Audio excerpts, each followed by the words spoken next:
All right. So what are we at here? Episode 27, Badass Records. Dan Gedman. Howdy. How are you? Wonderful. I was trying to remember. Did you arrive on the scene, as it were, at Indian Hills? Did you move here? Middle of 7th grade, Okay. maybe. Yeah. Okay. Yeah. I definitely, so cloudy haze, but A little bit. trying to definitely remember you being around before East, but couldn't. It wasn't much. Okay. Like it may have even been early 8th grade. It was Okay. sometime because we had a weird deal. I think we moved before I moved schools, or I moved schools before I moved. Okay. I mean, it really is a haze if you go back. It's 30-something years. Yeah. But I know, because we bought a house, super interesting, not at all, but I think we were fixing the house up, and it might have been that I might have started in 8th grade because I might have lived in our house but finished. I don't remember. Right. It doesn't matter. Right. But yeah, it would have been sometime in 8th grade. Okay. For sure. And then did you guys move from outside the area? No, or- we were in Lenexa. Okay. So I would have gone to Shawnee Mission Northwest. Northwest. Okay. Yeah, we were out 79th and Quivira. Okay. Do you remember Smiley's when we were kids, like the mini golf place? Yeah. I could ride my bike to Smiley's. Okay. Yeah. I had a dude on here a couple episodes ago, and as you'll find, there's lots and lots of music that I've never listened to. Okay. Because very snobbish and closed-minded, and that's kind of the whole point of this. Okay. Is to just what about your music? Yeah. So anyway, he gave me Fables from the Reconstruction, Okay. 85 REM, and Justice for All, Okay. 10,000 Days. Tool. And the Tool record that was right before that one. Anima. Yes, Yeah. Anima. Yeah. Anima. Whatever. So I was fondly recalling. I started going to youth group at Prairie Village Presbyterian Okay. Church in I don't know, 6th grade maybe, because a couple Cord Chris and Brian Carter and some other guys from the Prairie. Yeah. And ended up being there for kind of doing it for a year or so. And that's where I met Brian Lemoyne Okay. and learned about REM. Yeah. Right. And I think Helmer's was definitely in the mix. So I was like, oh, I already knew a Yeah. little bit of Rush, but I also got my first girlfriend from there. Okay. And it was a girl by the name of Amy McLean. Okay. She was a year older than us. Nice. And she was a super, super badass swimmer Okay. at Northwest. Huh. Yeah. And so her folks would have her there at 5. Yeah, she was on the Blazers or whatever. I mean, that stuff. Yeah. And I remember, and it was way, way, way after learning this, but her warm-up song was One. She would listen to that every morning to get going. At 5 a.m. Yeah. To go swim laps. What is women Metallica at 5 in the morning? But anyway, and then let's see. I went to a dance. I guess she was a sophomore. We would have been freshmen. I think I went to homecoming with her, and she was super, super sweet, and it wound up being just a little too youth group for I wanted things to move faster than she did, and in hindsight, if I probably would have just been a little more patient. Yeah, she probably turned out to be a really great wife and mom and businesswoman and who knows what else. But and she can swim at 24 second. Yeah. I actually don't know. I don't know swim times at all. I mean, don't quote him. Yeah. Don't misquote because Sean Roberts will be on your ass. And Knighton might pop in. Right. Too. Right. He. Let's see, Summer Olympics. How long have you known? You went to KU, right? Uh-huh. So you've known Roberts since... I've known Roberts since, I think, weirdly enough, my buddy was the ATO Rush chairman. I think I was, and we live next door in the other house, and I think I knew Roberts when he was pre-pledge. Okay. When they were rushing him, and it was a weird deal. I don't think I was supposed to be doing that, but it was I'm just hanging out with Brent Taylor, remember him? Yeah. And I was hanging out with Brent, and I think he was a rush chairman. I think he was rushing Roberts, and he was rushing. There are a couple kids who I see still oh God, I'm not going to come up with the name. Sure. But I was Scott Schoenfeld. Yeah. Remember, randomly, like it was the weirdest thing where they were being rushed when like I'm not rushing you. You're fine. Do that. But just happen to be sitting in the room at this point. Yeah. So So it was the Summer Olympics. Was it Amy? Is it Amy Ledecky? Katie Ledecky? Katie Ledecky. Has she been the star for two consecutive Summer maybe Olympics? even 3. Like I don't know though. Okay. Yeah. Well, it was Summer Olympics, and she was all over. I mean, she was just destroying shit, and it was super cool. It gives me goosebumps just thinking about it. But so Roberts is taken to Twitter, talking his own quote tweeting and so forth, and I don't even know. I don't know if I challenged the time he quoted his own time, or if I think that I misspoke when it comes to like what's a 25-meter pool versus a 50. Yeah. And he just lit me on fire. Yep. And I tried to, and I couldn't. He was just, there was too much firepower. Yeah. And we're gonna walk away from this, buddy. Yeah. And so I was kind of checking out, but I was doing. I might have been just home, but I think he was hanging with some folks, and so all of a sudden I start getting texts from Beatty, Nice. just like trashing me, and I didn't have him. I'm like, who the fuck is this? Who's heckling me about my lack of knowledge of swim time? Yeah. Right now? That's funny. Yeah, and so eventually Beatty owned it, but ever since then, Robert's been like, mind your P's and Q's or I'll sick Beatty on you again. I'm like, okay. just all elbows and knees coming at you with that. Mm-hmm. So were you born and raised here then? No, I was born in Chicago. Okay. Yeah, we moved here. We moved to that house in Lenexa right before kindergarten, like the week before kindergarten. That's funny. That reminds me of being on a flight back to KC. Yeah. See, yeah. And like, I mean, I'm getting on a plane Thursday morning. I don't fly that much. And I mean, just the tiniest little bit. And I'm like, oh my God. And that one was rough. I at that point I was flying 4 days a week, it was like no recollection of that other than you being on it, like because we had an office up there for a while, so I was going back and forth to Chicago 6 times a month, know, that kind of a thing. But yeah, that I actually had gotten to the point, and I don't want my math challenged by Roberts here, but if we don't count KU, because I moved back to Chicago.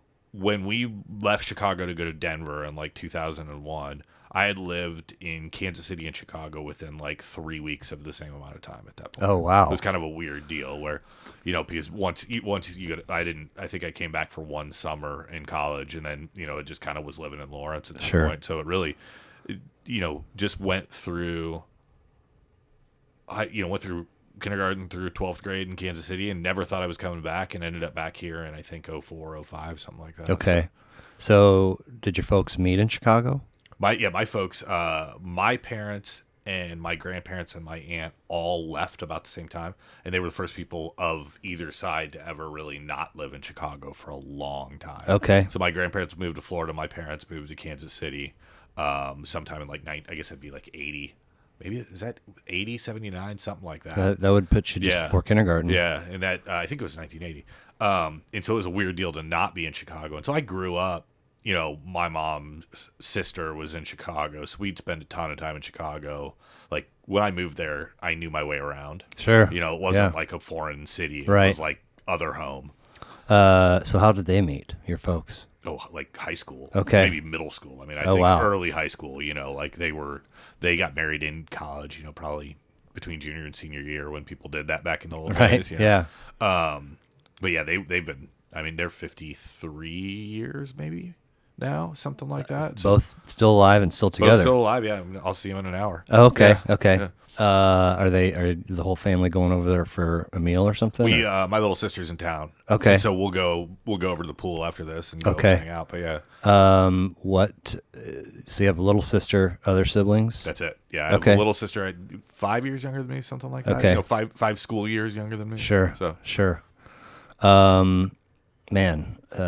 So again, trying to reflect back, and I'm going to lean on the hazy fog crutch one more time. Good for you.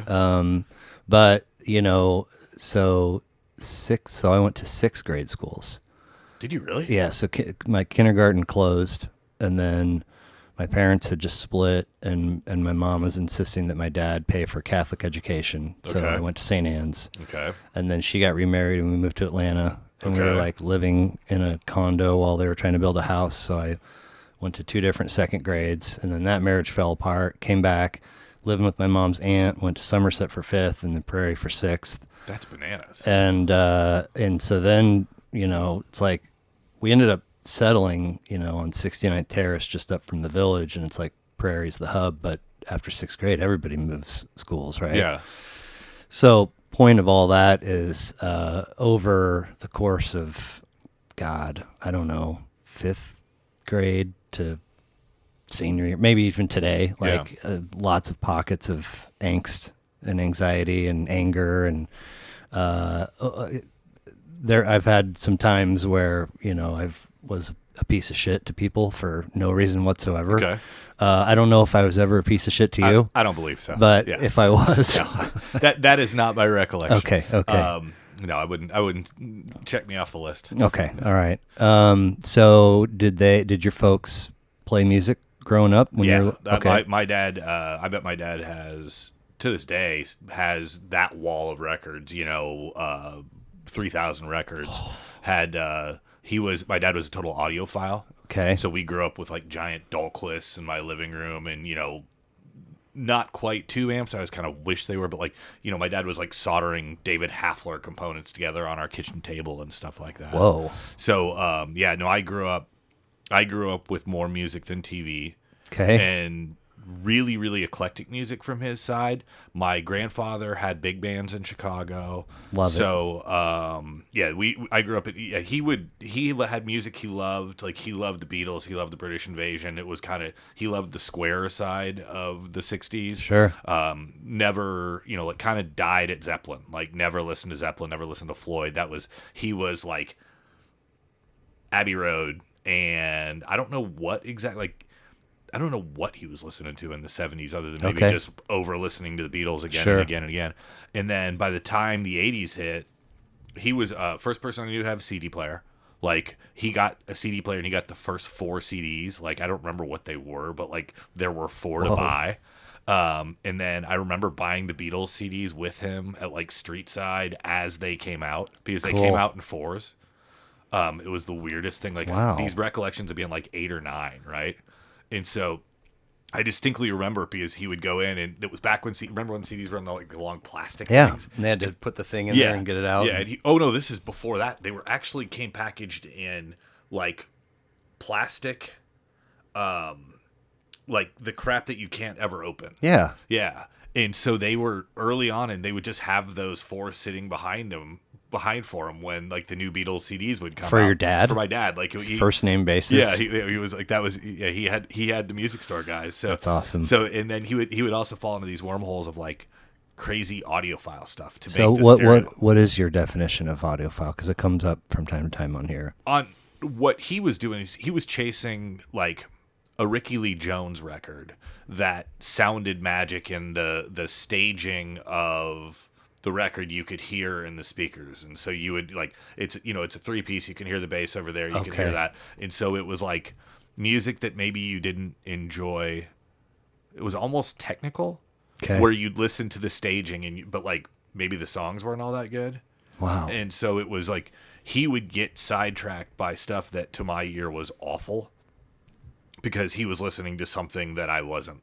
Right. When you're in 7th grade, like, you just want to play Zeppelin. Yeah. And like, I don't care if it's a good pressing of the CD. Like, none of this matters. It's like, this song's Dad, awesome. I want it to be fucking loud. Black Dog. Yeah, I want on. it to be loud. Yeah. And so, he was probably critically listening for things at times, and so he would fall into like these kind of weird wormholes. And I have a familiarity thing with music where I'm convinced if you listen to something 10 times, that you convince yourself you're going to like it. Right. You'll eventually like it. And so maybe he talked himself into liking some stuff that to this day I don't want to listen to, but like I would be really familiar with. But he also, loved the Traveling Wilburys, that kind of, he listened to mostly good music with occasional like weird dalliances into this like goofy, Sure. like, why are we listening to this?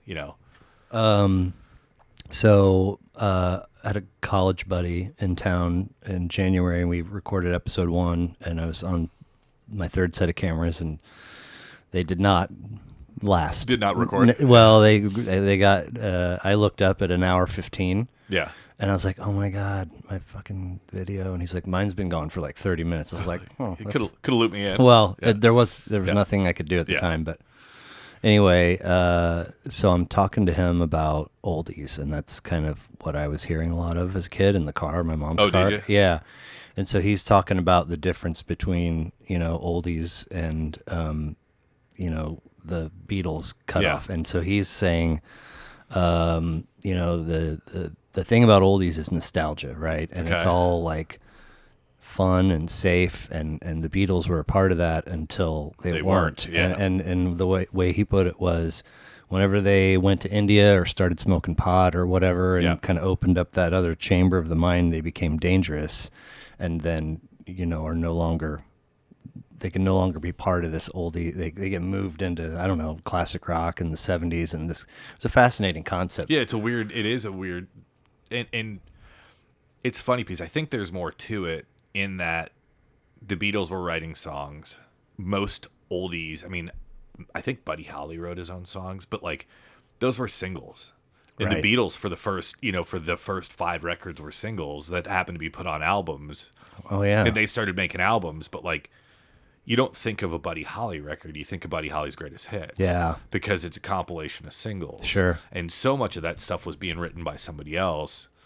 I mean, a dude like Chuck Berry was writing his own, but I don't think Elvis ever wrote his own songs, did he? I think they were all. I think you're probably. I think that's accurate. So it's like and he gets, not that they're the same, but he gets lumped into Zeppelin, which is the whole stealing from black musicians kind of thing, and.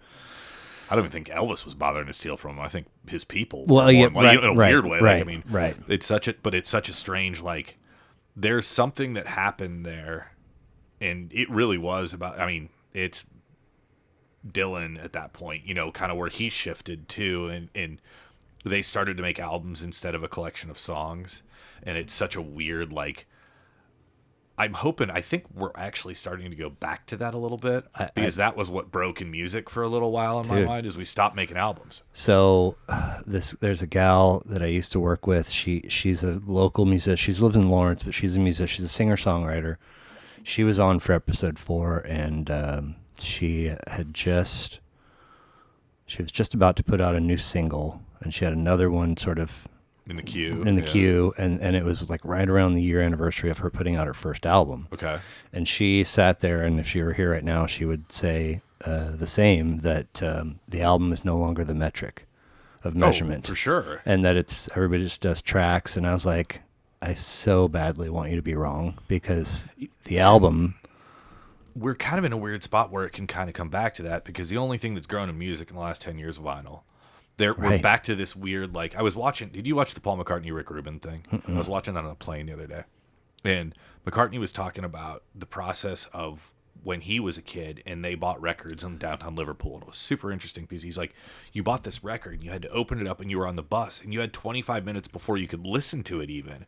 And so you had studied it and learned every word and figured out what you were going to go experience before you even played it. You might have a credit or a lyric memorized, and the image, the general imagery is burned in there. You've never heard the song before. Do you have vinyl? Oh, I'm a dork with that. Like, okay. I have some of my dad's proclivities. I have a big crazy stereo down in the basement somewhere that is completely unnecessary, because so much music. I in a weird way, because I've made a lot of my money in music. Right. It's I'm not a big t-shirt dude, so I buy records I buy records that support artists. Yeah. I have a lot of unopened records that I've listened to ad nauseum on Spotify. Okay. Yeah. But it's one of those things, like, I tend to try to make sure that I don't have enough money to be a patron.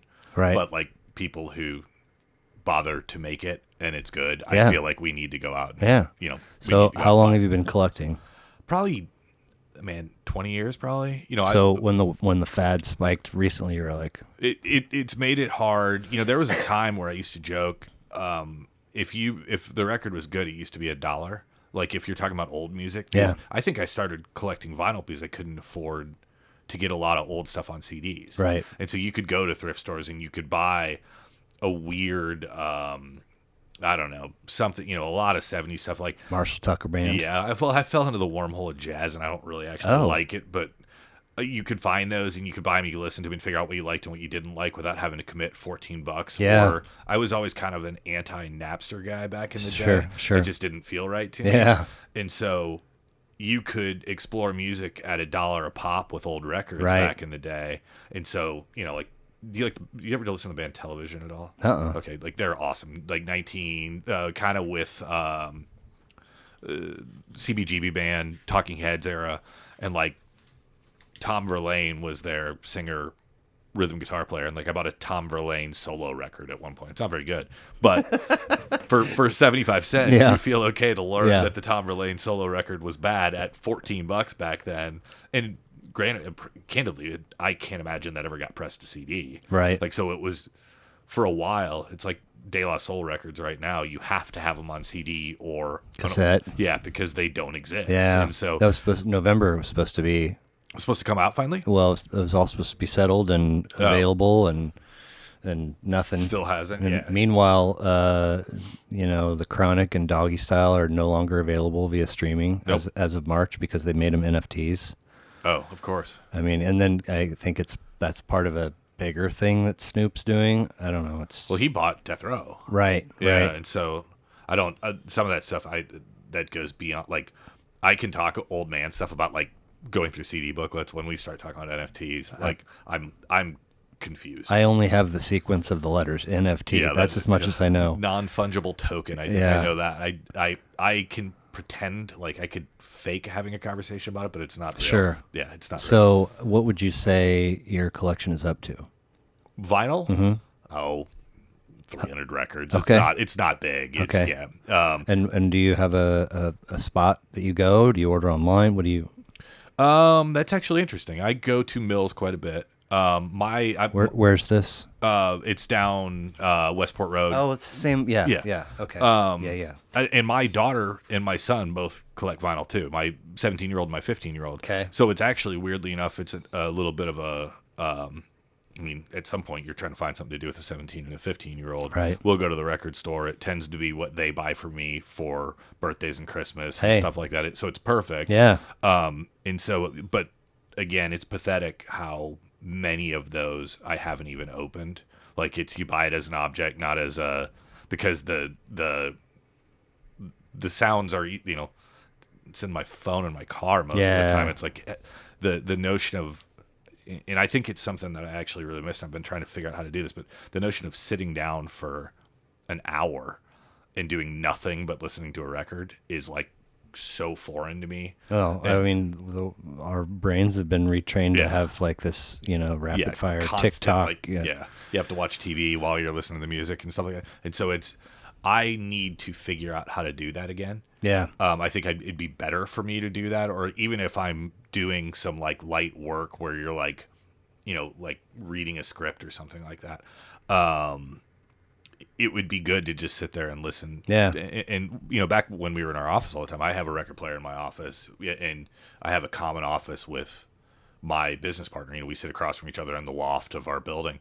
And so we used to listen to records a lot, but then you would get busy and you'd have to flip the record. Yeah. And so that had its own challenges at that point. But yeah, I actually, the more I buy, the less I seem to listen to them. So I need to it's on my list of things to figure out in the next 6 months is play the guitars I buy and play the records I buy, because I tend to collect them more than I tend to. So last July, I took the kids out to Virginia and we stayed with Wilkie for a week, and they have, off their kitchen is like a little family room where the TV is, and then they have a dining room, and then they have a living room, and in the living room is an upright bass and a piano and a horn and maybe something else, and then he's probably got, one shelf worth of vinyl, all jazz, and there's that to me that room has two purposes. They in the case where the shelf of vinyl is, there's two desks that they built for the girls when school became homebound. And the other function, and probably more used, especially now, is they sit in there and they listen to records. Yeah. And the way that they do it is the girls put on aprons and they have like little guest checks and they take drink orders from mom and dad. Oh, that's awesome. And then he has the kind of Keurig sort of 12 cocktail. Oh yeah, that little with pods. The thing, the DrinkWorks, yeah. And so they will.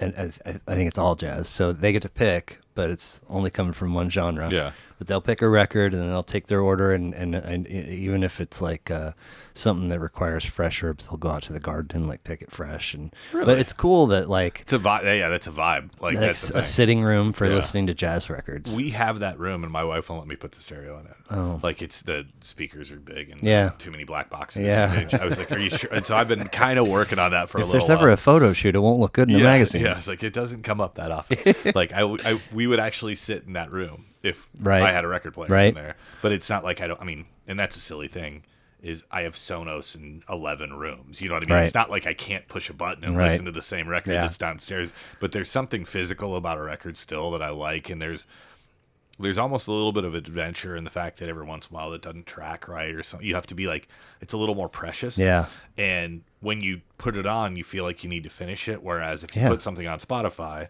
it's such a like, talk about a weird deal. I have Tidal now because they have so many TIDAL. Yeah, I think who knows? I think it's a Jay-Z thing. But what Tidal has in the context of that stereo is, do you remember the like mobile fidelity CDs we used to get, like the masters? No. Okay, they're like, it's imagine like a CD was like 16-bit, right? I mean, but I also held out on cassettes until like 99, 2000. I was the opposite. I had no tapes and all CDs. I got 1,000 of them in the room. Do you really? Yeah, that's funny. And I have 1,000 CDs that I haven't. Like I have to figure out what box they're in. I bought a box like I bought it looks like a piece of music equipment, a case, right?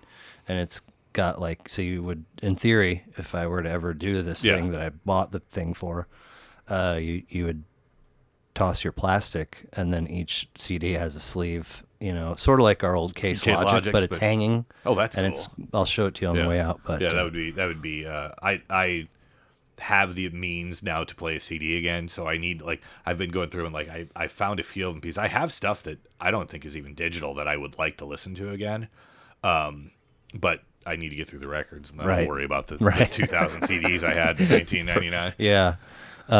One of those, Anima or 10,000 Days, I want to say it's Anima. The actual vinyl. It's like hundreds of dollars. Well, I don't know about that, but as side A ends, there's a locked. Well, so the last track features I think what that'd be. Of side A. Yeah. So the last track, you get like the sound of a needle on a record, and the volume raises a little bit, and the vinyl print actually has a locked groove. Oh, that's funny. So you get this raised sound, and then the needle drops, and it just won't stop. Well, that's bizarre. So you go over and you take it off and you flip it, and before side B starts is another locked groove. So you put it in and it just does the same thing. Just thanks, guys. Just to fuck with you. Yeah, thanks, guys. Yeah, Maynard. Yeah, right. That has to be 4 records too. I mean, 2 records, right? That can't be a single. Oh, I'm not sure. I can't even fathom. I'm not sure. I think that record's long. Yeah. I have a soft spot for Tool. So nice. Yeah. So you. I mean, we were talking upstairs about your soon-to-be senior landing on her school of choice. When did you know KU for sure? You know what? I think I knew KU when I started to go to other school, like to visit other schools. I remember. What'd you visit? I went up to Notre Dame. Oh wow! Were you grade-wise eligible for that? I was okay, and I was decent enough at golf that I think I think they would have helped me, and I believe I got into Notre Dame. And then the one I remember specifically is I went to Creighton. Okay. And you would have been hanging with Marcusson and Sill. Would have been awesome, yeah. Yeah. I could have played golf up there. Okay. And do you still play? Yeah, quite a bit. Okay. I mean, it's just something to do. But I was there for probably 30 minutes, and I was like, Dad, we can go home. And he's like, well, we were meeting with the golf coach tomorrow. You know, you're staying with this guy. I'm like, no, we can go home.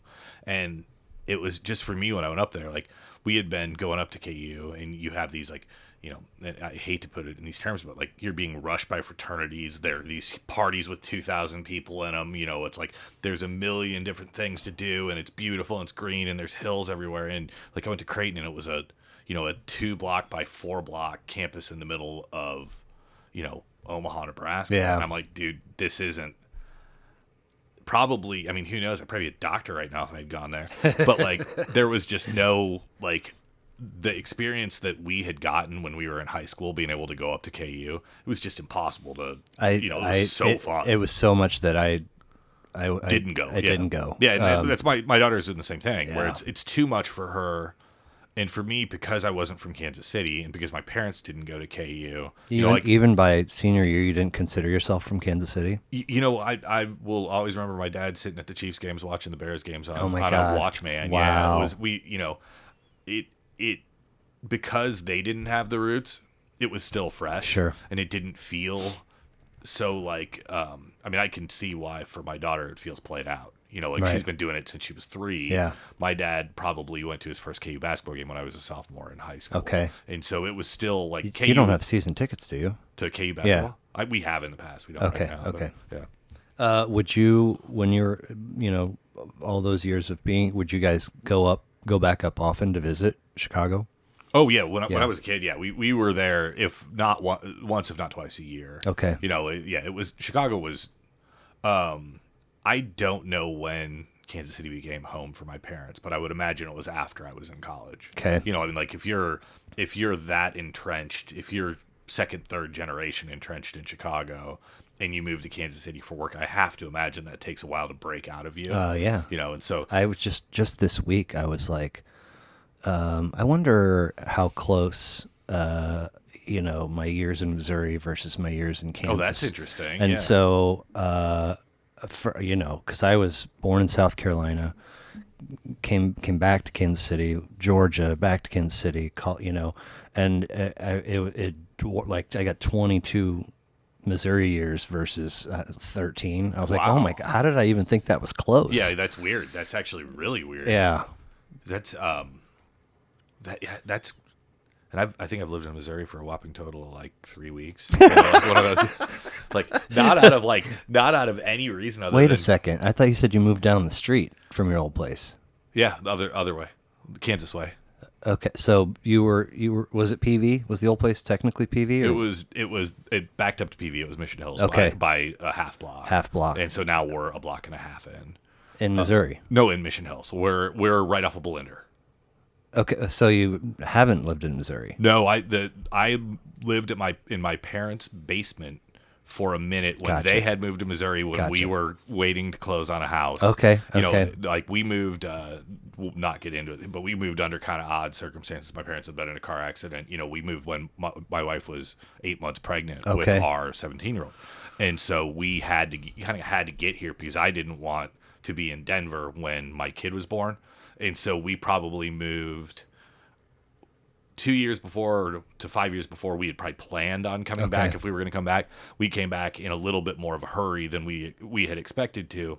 And all of a sudden, like, I don't know if you remember when, I thought kids came out at 9 months on the day. Yeah. And all of a sudden it was like, I'm finishing our house in Denver that we bought and we're building and really never lived in, as it was finished. And, or not building, was just fixing. And my wife was like, I think I'm having contractions. I'm like, I need to not be in Denver anymore. And so it was like, instead of moving into the house that we eventually bought over in Prairie Village, we ended up moving into my parents to have the kid. And then Wow. yeah, so it was kind of one of those weird, So what'd you study at KU? journalism and creative writing. Okay. So I was advertising journalism. Okay. And then I think I'm probably 6 hours short of a creative writing degree. Wow. I had that weird college now thing, so I got done in 3.5 years, which was, and with almost 2 degrees. Does that mean that you entered college with credits? Yeah, I had like 33 hours going into college. Were you leaving the building at East? No, dude, it was just like AP? English and history, and like I wasn't even a good student. It was just if you Really? were on the right track. I mean, I wasn't a bad student. but Right. I was 130th in our class. I mean, it was nothing spectacular. Yeah. Cool. Wow. So so at Pitt State communications, because they made you choose something. Yeah. And then went out to Estes with Weaver for the summer. Yeah. And then moved got everything set up for the transfer to KU, and had a place with Gilman, and Marty Smith ended up taking my place. Which place? Whatever. Oh, the 2-bed, the Bert and Ernie room, where it was a 2-bedroom that 4 dudes lived in. I never saw it, but but 4 dudes. Yeah, 4 dudes lived. It was Was Simpson? No. No, it wouldn't have been. It would have been. It eventually ended up Kirkwood, Gilman, Marty, and man, who was the fourth? But I think you guys started off with 2, and they ended up. No, it was going to be 4. Was it? Okay. And so the last thing I had to do was there was it would have been our sophomore year. Yes. Yeah. Fall semester, sophomore year. Yeah, it was Kirkwood, Gilman. Jesus, I used to live in that place. It wasn't Smith, because he would have been already in the house, right? Yeah, no, Matt and I would have to walk over there. Okay. Because Matt and I were living together at that point. You were in the house. I was a Sigma Chi. Okay. So Matt and I were living together at that point. Dude, who was the Marty, and who was the fourth? It wasn't Sims. Definitely not Sims. I remember hearing stories of Sims's dog.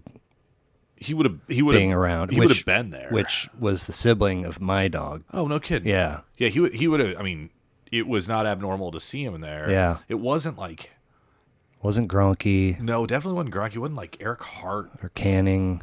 It wasn't Canning, because Canning, they had that house that next year over with Glick. It might have been Austin Tolson.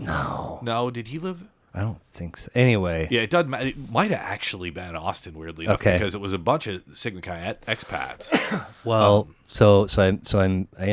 I take a year off. I get residency, and now I'm in school down in Durango. I switched to I chose psychology. No, I chose communications, and now in Colorado I choose psychology.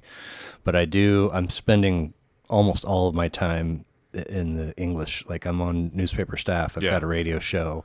So as graduation approaches, and I'm basically fluent in Spanish when I get there. Okay. But I start just taking everything until like senior year, and like the first assignment was to read The Man of La Mancha in Spain's Vosotros, and I was like, I'm fluent.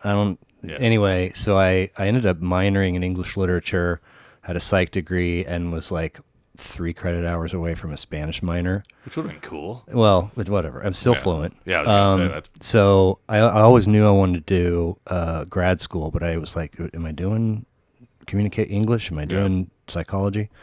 And so 7 years later, something like that. Yeah, 7 years later, I enrolled in UMKC and emerged with a creative writing master's. Nice. I was in CU's creative writing program in master's for a hot minute. Yeah. Nice. And then we ended up moving back. But I had taken a couple classes, had gotten formally accepted, and was starting, and we moved about the same time I would have been starting. Wait, so you finished college in 3.5 years, and your first move after that is Chicago for 5. Solo.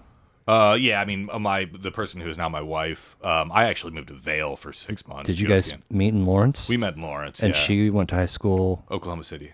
Oh. Yeah. Okay. So she moved to Chicago. She was a year ahead of me. Moved to Chicago. I graduated, went skiing. Just like basically left. I think You guys are dating in college? Yeah, okay, absolutely. Okay. Yeah. So I think you do your final presentation like December 8th. Yeah. And I think my car was packed, and we drove out to Vail, came back for 2 days for Christmas, and then was like we were out there until probably June. Then I moved to Chicago in June for a little under 5 years. Okay. Did you go for a gig? You already had something lined up, or? Not really. Okay. I mean, I was 22. It was like figure it out when we get there. By logic, I should have graduated college 20 minutes ago. Right. And so went up there. Didn't realize I had hurt my back in Vail, so I actually ended up having to come back for back surgery. To KC. to KC. Okay. Sometime after, like in the middle of the summer. Did the surgery fix it? Yeah, it's fine. Oh, It nice. wasn't a big deal. I mean, I just did something stupid skiing, and Right. like when you're young and Yeah. dumb and barely insured. And so I don't think I probably had a real job in Chicago for probably 6 months because I Okay. had to move back. Sure. And then I had places I could get jobs. You know, in 1997, it wasn't hard to find a job in advertising in Right. Chicago. But yeah, that moved back there, and we moved to Denver From Chicago. from Chicago September 1st, 2001. So, oops. And I had a job waiting for me on the 15th. I was going to take 2 weeks off and go fishing. And then You had a job waiting for you in Chicago? In Denver. In Denver. Yeah. Why was that an oops? because September 11th happened. What's the correlation with that and the move? Oh, we moved on September 1st. I had a job waiting for me on September 15th. When September 11th, I mean, I don't know if you remember this, but like the world froze for a 100 better part of a month. Yeah, yeah. And so, like, the place I was going to work. Mine didn't because I was chefing. Oh, was got just, it, yeah. You know, Yeah. wake up an hour before your shift, go Yeah. 10 hours, drink yourself to sleep, and then repeat. Repeat. Yeah. The company I was going to work at was closed by Damn. November. So it was like one of those things. Like, Forever? yeah. No, Oh, it was shit. Denver. We kind of moved there, and there was a tech bubble there that we didn't have in Kansas City. And really, Chicago had a little bit of it, but the economy was collapsing from all the mortgage stuff back then anyway, I think. And so we, I never went to an office in Denver. I always worked out of Chicago and worked out of like San Francisco. Wow. When I was there, because there were what I did, I was a copywriter at that point. Sure. And there were probably 7 people who did what I did in Okay. Denver or Boulder. 7. One of them would have had to die, Oh, my God. So it was like one of those things, like I freelanced for 4 years and did fine. I mean, it was but it was an awesome way to live. Because Yeah. I just went fly fishing and skied a bunch when I Yeah. wasn't working. Right. So 01, and you're there for how long? So, a little under 4. 4, I think, okay, yeah. so we came back sometime. 5-ish? Yeah, right. 04. Elle was born in November of 04. So Okay. I think my stuff was still in Denver at the beginning of 05, but I think I was back here. And why come back? Long story, don't need to get. My parents got into a car accident, so they were kind Oh. of dealing with some nasty stuff. Okay. And I had spent a good chunk of the time where Robin was in Denver, pregnant with Elle, back here helping them out. And you know Charlie Irwin, right? Yeah. I remember we went to his wedding in like maybe May of, that would have been 04. Okay. And I would have promised you in April of 04 that we were never going to live in Kansas City. Like, I loved living in Colorado. I loved living in Chicago.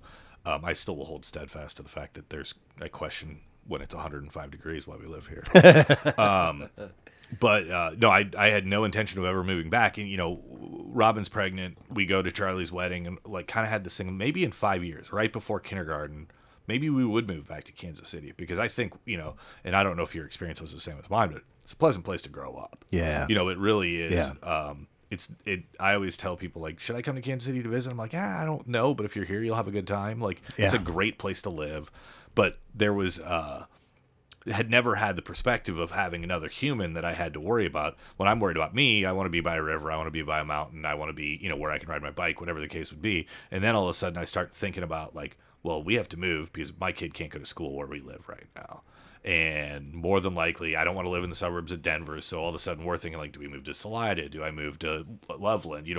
Where do you move? Do we move to Fort Collins to have a kid here? And then all of a sudden we kind of started talking, like, maybe it wasn't so bad where we grew up. Like, maybe there's a lot of great things about Kansas City that I didn't realize. And so, moved back 4 blocks from my house. And Sure.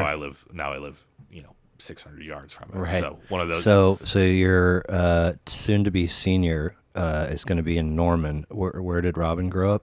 She grew up in Oklahoma City, so 30 minutes away. 30 minutes. Yeah. And her folks still there? Yep.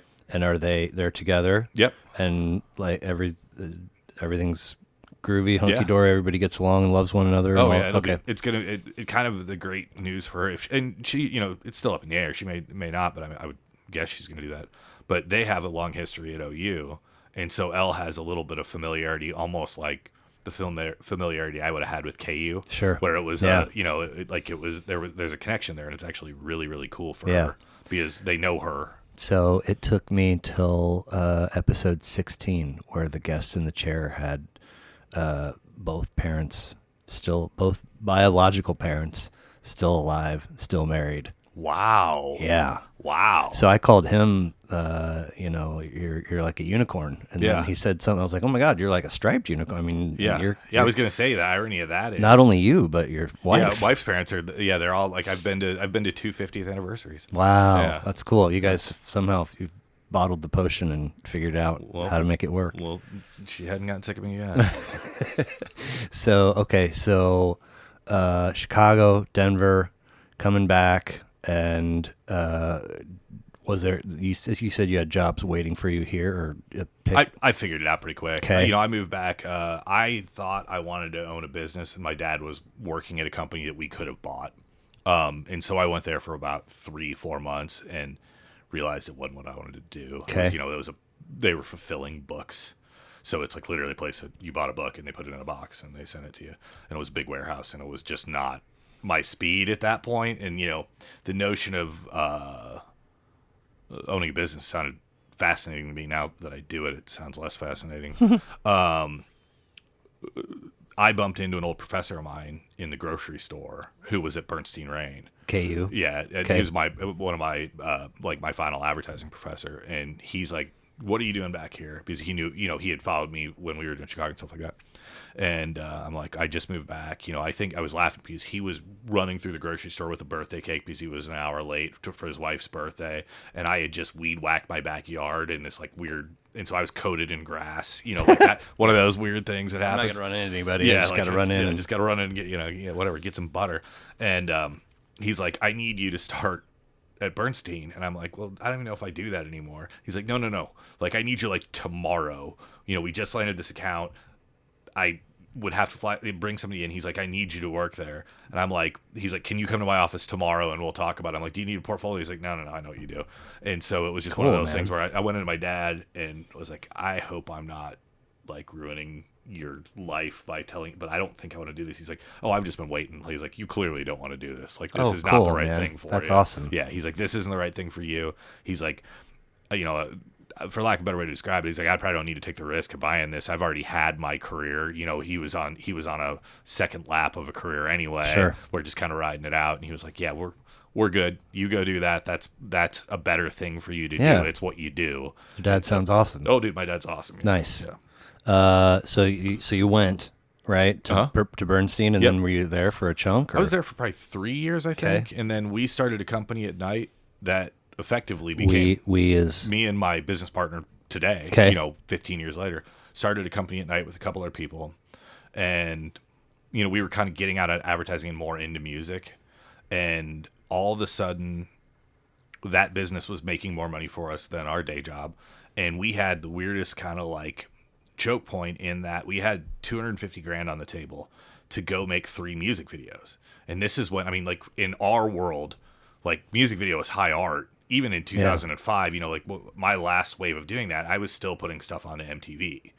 And so, whether or not my kids care, that still felt like we were like, it was still like it was pre-YouTube, and so it still felt like a moment in culture. Yeah. And so we could go, I had you guys don't know who I am? Yeah. What are you talking about? I had $250,000 to go make 3 music videos. When is that ever going to show up on? And I couldn't do it if I had a job. Right. And so Frankie and I, who's my business partner, basically had another successful long-term relationship. Yeah. I mean, you're just I think I'm stable. hitting yard, going yard. Well, there was a third dude who was not a successful long-term relationship, but he happened to have a company needed, like, for lack of a better way to describe it, we merged our 2 companies because he had 2 desks for us. Okay. And we had a big chunk of business, and he had some capabilities that we could bring in there to finish this project. And so it was like, you can take risks in your early 30s. It was infinitely recoverable. Yeah. I love that. Yeah. How many times can you say that approaching 50? Feels a little darker these days. But yeah, it was super recoverable. And so it was like, dude, I want to go make 3 music videos. And so we did the whole thing, and we took, some of what we learned in advertising and some of the thinking, and made for this kind of bizarre Canadian punk band, made this series of like 3 music videos that were, it's such a weird, wealthy kid, wanted to get famous, Did he? We got him on Warped Tour. We got him. They charted in Canada. They toured with My Chemical Romance. Oh, like dang. it's amazing what you can buy. And that's the God's truth of the whole Yeah. thing, is that the music Not industry, just for that industry. yeah, I mean, most of them, but that was music industry. You can still do a lot with, a McDonald's bag full of money or whatever the case would be. So, As long as they're not ones, yeah, right? yeah, You don't want a yeah. McDonald's bag full of full of ones. ones. No, that's a different deal. But no, so we made, and the stuff we made was good, and we were super proud of it. And interestingly enough, about 2 months after that, again, the market collapses, all the credit stuff in '08 hit. So we had started in probably April, May of '08. And then fortunately we had a head start on getting smart and being kind of nimble. And then when everything kind of collapsed in, I think it was like probably September, October of '08 when things got weird. I think so. Yeah, this really wealthy dude got a little bit worried about his burn rate on his punk band. And so we kind of stopped working with him. And a couple months after that, Tech Nine, who wasn't, he was a big deal here, but he wasn't that big of a deal nationally yet. Right. Somebody from his camp had seen the work that we did Nice. on an album cover. And then, like, within 3 days, they were like, dude, we're shooting this music video. You guys did that for this. Can we do it like that? I'm like, that was $250,000. He's like, what do you guys have? They're like, well, we have $5,000. And so we called every favor we could in. And, for the Sound of Fury music videos, the dudes in Canada, we brought in a director, probably $35,000 from LA, brought in a cinematographer from LA. We had cameras flown in, all this sort of crazy money's stuff. going. Yeah, we spent a lot of money of that too, but as well we should have. The budget was there to spend it. With Tech's thing, we had to call in favors. And I'm like, well, who's directing this thing? And I can't afford that. The dude's name was Marcos. It was $35,000. Like, we can't afford his plane ticket in this budget, let alone his day rate. And Frankie, my business partner, was like, no, you're doing it. I'm like, I don't know what the fuck to do that. Like, I have no idea. Oh, you're directing. Yeah, like okay. all of a sudden he's like, you are. And I'm like, well, I don't know. He's like, well, you've been on set for a million commercials of this and that. Like, how much different can it really be? And I'm like, You're just in charge now. yeah, I don't know. And so Piecemeal from all the projects you've been a part of, and kind of what we did. And slap together an outline. the first, yeah, that's exact. In 2 days, and we didn't have enough time to be nervous. That was a funny thing. And so we made the first one that went well, and the second one we did was a tech video called Red Nose, and it ended up winning him like an award at MTV. I think it was the first time he ever got on Real Deal MTV and stuff like that, and premiered. And so we still have like this giant MTV Woody thing where he won Breakout Artist of the Year and all these cool things. And so at that point, that was just kind of what we did for a little while. Yeah. Is we started making music videos. And this is '08, '09. But your company is Liquid 9. and it's still what you do. We don't, But the company. oh, it's still solid. We do more advertising now. Okay. And it's kind of evolved where we left advertising, and then all of a sudden we realized that when YouTube hit, the music video used to be the artistic introduction to an artist, right? Yeah. Or an album or a song or a concept or whatever the whole thing was. The second it became something to monetize by the click, we really, the value for what we needed to get paid to do it versus the effort just didn't line up anymore. And so we kind of, You were smart again. well, we actually helped Tech's label build their internal department to do this, because all of a sudden they want, instead of having one great video, you want 6, because they were, that was a revenue stream. Yeah. Like Vivo was a real deal revenue stream for them. And so, yeah, we just helped them do that. And we kind of got out of that. We did a couple of big ones along the way there, but we switched almost on accident back to advertising. Okay. And our switch at that point had a lot of music stuff in it. Like, we ended up doing a whole bunch of Wendy's stuff with Boys to Men or Nick Lachey or stuff like that. And so it was a pretty logical transition. And because I played music and because I had made music videos, we ended up writing there's a bunch of these where we ended up being brought in to help them write the joke songs for advertising. Okay. And then advertising at that moment is leaving 30 seconds. It's going into 2-minute chunks. And so you can have a full musical thought in 2 minutes. Cool. And so we ended up, we always had we still do have a full-time composer working there. And so I would work with the composer, and he, composers aren't inherently funny. No. And so it would be like, dude, I don't know how to, I can't orchestrate this thing, but it needs to feel like this. here are the words, da da da da. And I remember he would just look at me like, what the fuck are you talking about? Like, this doesn't make sense. Like, Just go with it, bro. Yeah, I studied at Abbey Road. Yeah. I was like that kind of shit. I'm like, well, we're making an extended dick joke about a car right now. Right. So that's what we're doing. But yeah, it was a weird transition. And then that kind of transitioned me at that point into just being a commercial director. So yeah. So that's how you spend your hours today? Now I just run the company. Okay. I So there's somebody else in your former role? My business partner does most of that. Okay. But the again, one that told you got to get out there and do it? And then at one point I told him he did. Right. I had... it's a two-way street, bro. Come on. It's fine. But now that world shifted again. Okay.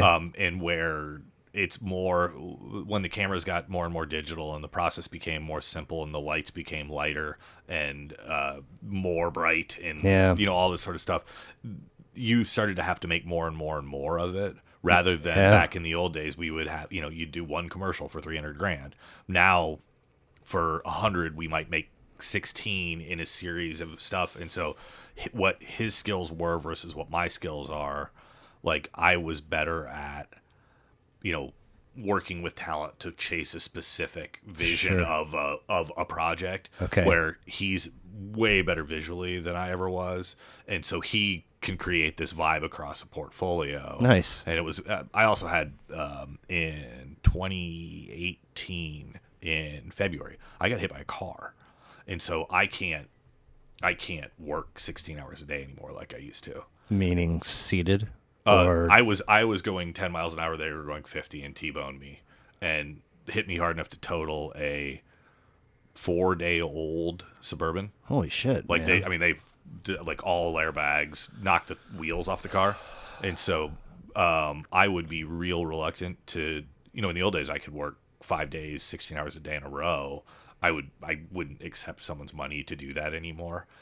Because I don't know, like, I'm not as good at night as I used to be. I'm not as good in just a little bit of, like, I have a chronic brain injury. Yeah. For real? Yeah. That's not ideal. You don't want one. No. Avoid it. I like to avoid injuries in general, But yeah, let alone brain one isn't the one you want. No. So that when you say you can't do the work it's because this needs to recover and rest and the recovery is completely different than it used to be. Wow. Yeah, have you noticed any change or improvement or worsening or? No, I mean, it's kind of weird. I've the thing that sucked about when it happened is it was improving, and then when COVID hit, you couldn't get into a neurologist. Oh my god. And so I had like kind of almost a year where I didn't move at all. I couldn't get it. And so now in the last couple of years, I've been working really, really hard on seeing if there's any chance to get it better, but it doesn't. Scientifically, mathematically, I am where I am. Some kind of relative of CTE? With one hit, I'm sure it is, but mine's called a TBI. It's a traumatic brain injury, where a CTE is that, like, it's repeated, tiny hits, where this was one really, really big one. Jesus, man. Yeah, you don't want it. Like, you definitely don't want it, but I always look at it like I'm lucky enough that I was able to transition from being the talent to the CEO. Okay. And that's okay. Yeah. And everybody was cool with that. Right? Yeah, well, I was doing both. Right. And so there's a whole other story about losing take this hat off and set it right here. That was kind of what happened. And truth be told, I think the rumor or the logic or the story of what happened to me got circulated around, and then nobody's going to hire you at some point too. And so even if I had wanted, if I was like, I'm fine, I can do this, and I would probably have bonked on a set at some point, but I didn't have the option even if I wanted to. And I did, I had 6 months of recovery. Jeez, and so in that industry, if you take 6 months where you're not working, all of a sudden you're old news. It was, I worked steady for 7 straight years, and then all of a sudden, for when it was my Frankie, my business partner, used to laugh at me. We'd be sitting in a meeting at like 1:00. I would just walk away, and it was like I was done. It wasn't for 3 to 6 months. It wasn't good, and then that got way better. Now this is 18. Yeah, this is 18. Wow, man, yeah, I had no idea. Yeah, we had wrapped our biggest shoot we had ever done, and 4 days later, I got hit. Damn. Yeah. What here? Yeah. Crossroads. Like Mission and Shawnee Mission Park. State Line and Shawnee Mission Parkway. Oh. Like right by the Country Club Bank. Yeah. Yeah. I was just green light, dude whiffed and just hammered me. Like didn't see the light. So I had let's see, it was the Saturday after. I'm sorry, it was the day after KU. I mean, it was the '08 run, and Okay. it was like maybe the first Final Four, Elite Eight, one of those. I'm southbound on Oak, okay. and I'm rolling, and I'm listening to Denny Matthews on Oh yeah. in my car. So you'd said 3 words? Well, Yeah.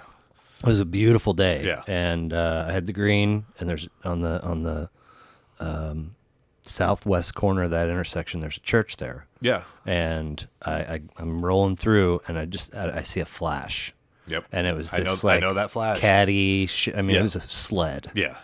and they were doing 50 plus, Yeah. and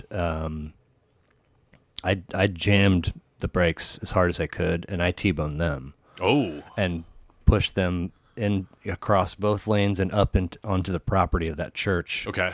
On the 75th Yeah. Street side. Neither one of them were wearing seatbelts. Were they okay? I mean, they completely smashed the. They got out Dashboard, there yeah, all they bloodied. didn't have airbags. Yeah. Well, I mean, my both airbags deployed. My front end was totally crushed. I was burning a heater. Yeah. And that and the sunglasses on my face and my backwards ball cap all went out the window. I mean, it was Jesus. And just my car was just pancaked and just gushing. Yeah. And I mean, a lot of adrenaline, but just That's what I remember specifically is that adrenaline is but crazy. literally like just a fraction different, and they're T-boning me on the driver's side. Yeah, right? that's what happened to me. It was, I saw, because he never hit the brakes, Right. and I saw I saw it, and Mm-hmm. it's such a weird I had a buddy who used to, until he realized it was a real problem, he used to mess with me because he could come at me from that side, and I still would clench Jesus. for a while. But yeah, I mean that dude, he hit me with a Scion, and that car was probably 9 feet shorter, 8 feet shorter than So and he crazy. just walked away. I mean, cars are amazing. Like the fact that an engine can compress like that and not kill him. Like he was upset because I think he probably had banged his head too. I would give the guy credit there, but he was upset. Like he's like, his lighter didn't work because his lemonade hit it and he was trying to light a cigarette. And I was like, dude, this is what you're worried about right now? My brain doesn't work. Yeah, well, I had no idea. I mean, Right. I didn't even go to the hospital. Oh, wow. Like I was there, like my shoulder hurt a little bit, but there's so much adrenaline. Yeah. And I went to my office and I called up and I was like, "Oh, dude, can you pick me up? I need to get to work." And went to my office and they're like, "You're wandering around like a fucking moron, dude. You need to go to the doctor now." I'm like, "Oh, I'm fine." They're like, you just put ketchup in coffee, like that kind of a thing. Like, you need to go to the doctor. You're not okay. And so I went to the doctor, and the doctor, I'm like, "I'm fine. I don't know why they made me come here." And he's like, "I'll see you Friday." And it was, probably Monday or Tuesday. I'm like, "What are you talking about?" He's like, "I'll see you Friday." And I'm like, "I don't know what you're saying." And woke up the next day. It felt like the only time I'd ever been in that much pain is I tried to play football for 1 year, and when you're a freshman, I remember that. yeah, they let the seniors destroy you the first day you wear pads. Okay. I remember being in that kind of pain that the next morning. Really? Yeah, I couldn't just the physical pain of that. And I don't know if you had this, but when that adrenaline lets go, Yeah. it's like you had a full body workout. Yeah. And so everything in my body hurt the next day, and I woke up and I was at my office, and I was trying to add these aren't the numbers, I'm sure, but something in 5, so 410 and 5. And I'm sitting there and I have my phone and my laptop trying to figure out how to connect to get to 415, and I couldn't do it. And I'm like, "Oh shit, I got a problem. I got a real problem." Did you, in your journey since then, have you done any biofeedback to look at? I don't exactly know about I know my therapist is very, very into that, and Okay. it's interested in examining. I mean, I had MRIs, I had CAT scans, I had all Sure. that stuff done. And I went through, and a lot of the stuff I don't really remember because Right. I kind of lost 4 months, where I don't remember it at all. But I went through concussion, I'm going to call it concussion protocol, but that sounds like I'm a football player. But I went through a concussion clinic. Where's Dad? He's in the blue tent. Yeah, exactly. Yeah, I went through a concussion clinic, in, I don't know where it was, but I know that I couldn't drive a car. I know I wasn't driving at that point, so I would take an Uber, and it was by K7 or something. And So I did also. I mean, I've done everything I can kind of Sure. do, and there's some interesting stuff. There's some like magnetic deal that I'm interested in that we don't have here. Oh, That I at some point will go explore. Like if it doesn't, for 3 years I thought it was going to get better, and it's not going to. And so at some point I'm probably just going to go up to Mayo or something along those lines and just, dude, I mean, is there anything here? is the case insurance wise still No, open? that's still going. Okay. So that's Jeez. a weird deal where it makes it. I can't probably go to Mayo right now because they wouldn't take it while the insurance case is still open. So This was 18. 18, yeah. COVID. Okay. COVID. Okay. I forget. I Yeah. just set yeah. everything Yeah. in the world got set back by 2 years. So let's talk about something cooler. Yeah. Are you doing okay? You I'm need great. anything? Yeah, I'm okay. So thanks for being here. It's great. So your list had 19 records on it. Okay. For a number of different reasons, I cherry picked. Okay, great. And so one was the interest of time. One, do something like this, and repeats are going to happen. So I've talked to two different folks about Yankee Hotel Foxtrot. Yeah, I was going to say that's an easy one to talk to you about a lot. But and there's one or two that like future folks have tabbed, and then there's a couple that are pretty well known. Yeah. So I took 9 that I don't know at all. Okay. Really. Okay. And then one that I was so fucking geeked out by. Okay. Nice. And we're going chronologically, Okay. which means coincidentally that we're starting with the one that I'm super super geeked out about. Okay, I'm which is intrigued now. Blood on the Tracks. Oh, okay. So I've had I don't know 3 or 4 blog projects over the years. The one that was 07, 08, generating 35,000 page views, and like we were getting paid through ticket brokers and selling cool. shirts, and it was with my two best buddies from the newspaper staff from college. Oh, that's awesome. The theme of the blog was the Broncos and Chiefs because Okay. they're fucking Broncos Yeah. fans. But eventually, and I would cut them checks and like mail them. And eventually, so like the 3 of us are doing writing, and at first just kind of willy nilly, and then I was like, all right, somebody's got to shepherd this project and kind of delicately dole out. You've shown that you're good at this. Yeah. Now it's going to be a weekly deal. Okay. And here's your deadline. Yeah. And we kind of went with, and then eventually the joy sort of eroded, and it became more of a chore for them. Yeah. Right. And they also have their own lives. Yeah.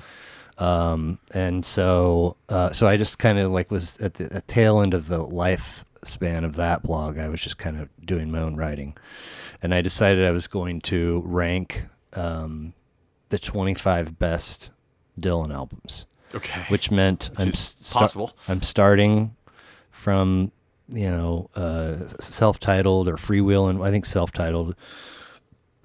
Each album gets 3 uninterrupted listens. Okay.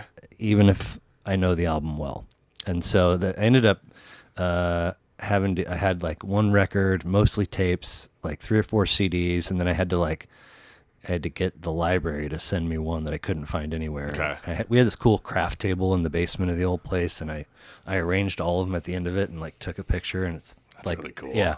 So are you doing like basement tapes as part of this too? Are you No. doing Royal Albert Hall? No. Like none of those? Okay. Dylan's, Just studios, okay. so you get basement tapes is a Dylan record with the band backing him, right?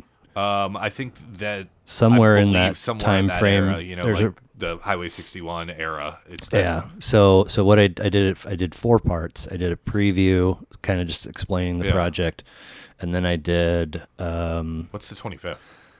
I don't remember. I was gonna say, what's the worst Dylan album? Well, there's like 33 or 36. Oh, okay. So you eliminated. So I did 25 to 11 in the second installment, and then I did 10 through 1, and then the following day I did here's a ranking of the records that didn't make the cut. Okay. And number 1 was Blood on the Tracks. Okay. it to me is the best. He's got a lot of good records, Yeah. but that's still just, I mean, Highway 61, And you got know, Blonde on Blonde. Blonde which on is, Blonde, Blonde yeah, on Blonde about was perfect. 2. Yeah, I that's mean, about perfect. Those two are cousins too. right. They're Revolver, Rubber Soul. Yeah. So, you know, not a lot to say about Tangled Up in Blue, but Simple Twist of Fate still just, I mean, gives me goosebumps and watery eyes. And Do you did you watch the Rolling Thunder thing on Netflix? Oh God, tomorrow. The when he started that endless tour, it was the Rolling Thunder review, and have you seen Dylan much, right? I think I only saw Dylan at Spirit Fest when we were like in high school. Oh God, I've seen him a bunch, and he's awful or great. Yep. And he can never play a song the way he recorded it, so it's always a different key, different. But like when he plays "Simple Twist of Fate" on that Rolling Thunder review thing, it's such an unbelievably, like, in a completely different way, but it holds. It's just, I mean, lyrically that song is, and structurally it's weird, you know. Yeah. So yeah, I'm with you. I love the bass line story, and no fucks given, just trying to hit those high notes. Yeah. Like afraid, you know. I've always felt, and you know, this is, I gave it a brief revisit for this. You're a Big Girl Now and Idiot Wind, I think, are maybe the best, like, track, you know, sequentially listed I'm tracking with you. pair of tracks Yeah. that I've ever heard. Interesting. There's just, I don't know, and you know, a part of it is, you know, Big Girl Now ends, Yeah. and there's 3 seconds, maybe Yeah. 5, but then he just, someone's got it, and it feels like a sequel. Yeah. It's interesting. I don't know that I would have ever, when you say that, I mean, it's like that album's so ingrained in my brain. I can connect it perfectly, but I don't know that I would have ever even put those two together. Oh, I've always felt it's such like an interesting, like, because it's not like there is a, I mean, it stops. Yeah, it does. You know, like, it it clearly stops. It's, he was so snarky at that point too. Like, because those are a couple of, like, you know, snarky songs. Yeah. Like, you know, snarky, but there's some heartfelt, you know, for sure. I mean, that dude wrote different. Yeah. You know, I mean, there's some kind of like flamenco guitar work, you know, and to open up Big Girl Now. Yeah. And, you know, as it goes out, you get token Dylan harmonica. Yeah. Like I said, they roll perfectly. And if you have that album or that song ingrained in your brain, and you're listening to it and you don't feel inclined to sing along at the top of your voice, like, you should talk to your doctor and your therapist. You and, have something wrong with you.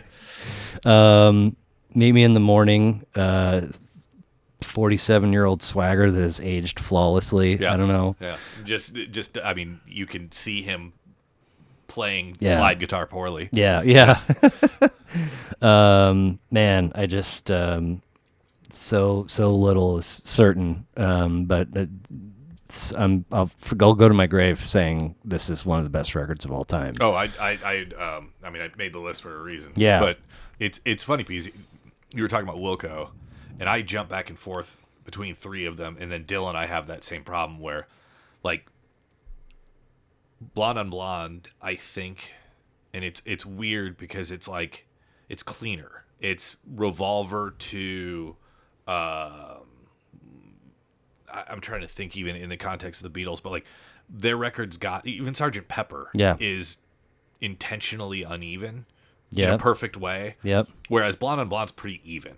Uh-huh. You know what I mean? And Highway 61 is kind of a ripper. Yeah. And like when you the Royal Albert Hall concert with the band playing Highway 61, you know, where he plays the acoustic on the front side of the CD1 and the electric when they're all pissed off at him and they're calling him Judas and shit like that. Like, but for a hot minute, because that I was laughed, you know, like Dylan and the Dead was a terrible record. Oh. And like, I love Dylan, I love the Dead, but this is shit. And it always that ketchup and coffee. Yeah, that exactly. Nuts and gum.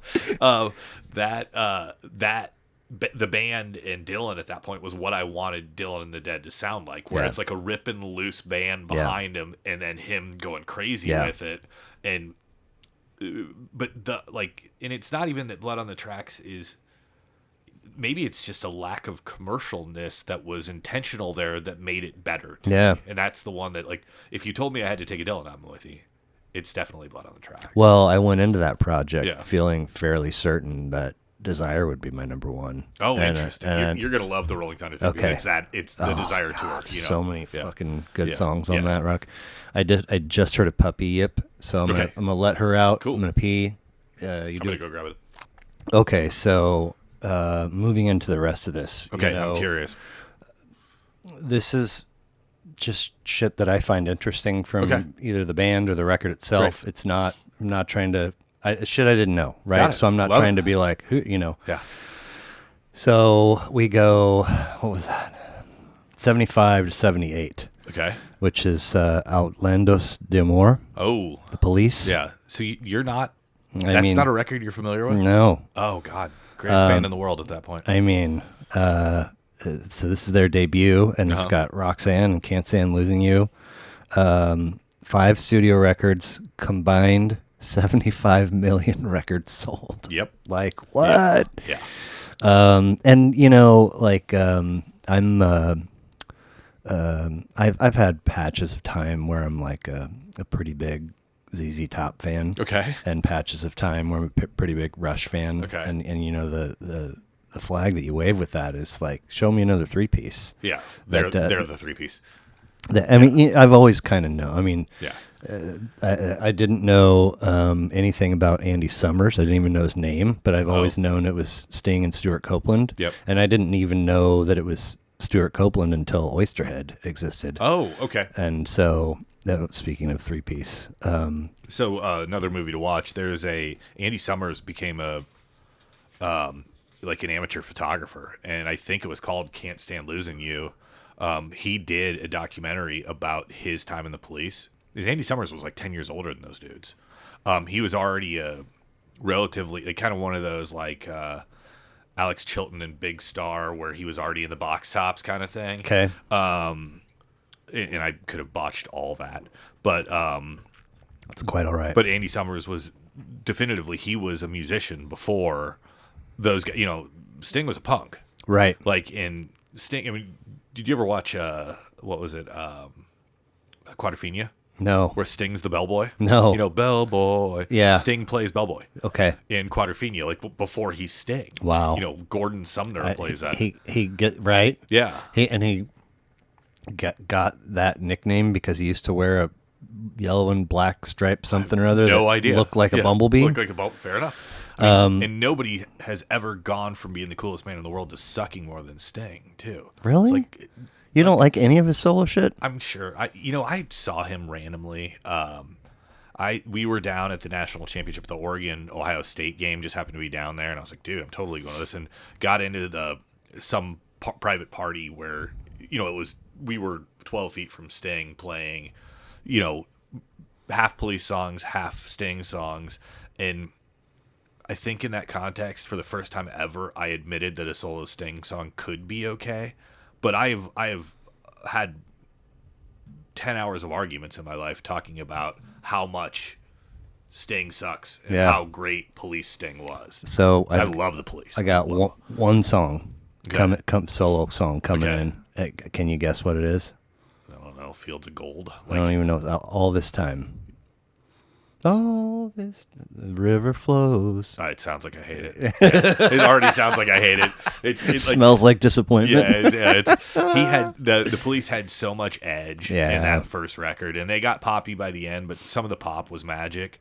But that and Regatta de Blanc are just, they're kind of like, they're egg records where you're like, holy shit, this guy's going to become this thing. It's kind of early Elvis Costello is kind of the same way, where it's like he's going to become a virtuoso, but right now he's just a punk with cool ideas. Right. And those first 2 Police records are so good for that. I gotta give the other one a listen. Yeah, they're I think that was a band that a lot like early U2, but I just like them better than I like early Sure. U2. Sure. I've tried, like, I've talked about this on here before, but not anymore. Not recently, but I've had pockets of time where one day I wake up and I was like, today's the day that I'm gonna like really get in there and find out what the secret is about Bruce Springsteen. Oh, and it's hard. And I start and I'm like, it's hard. Not gonna happen. Yeah, it's hard.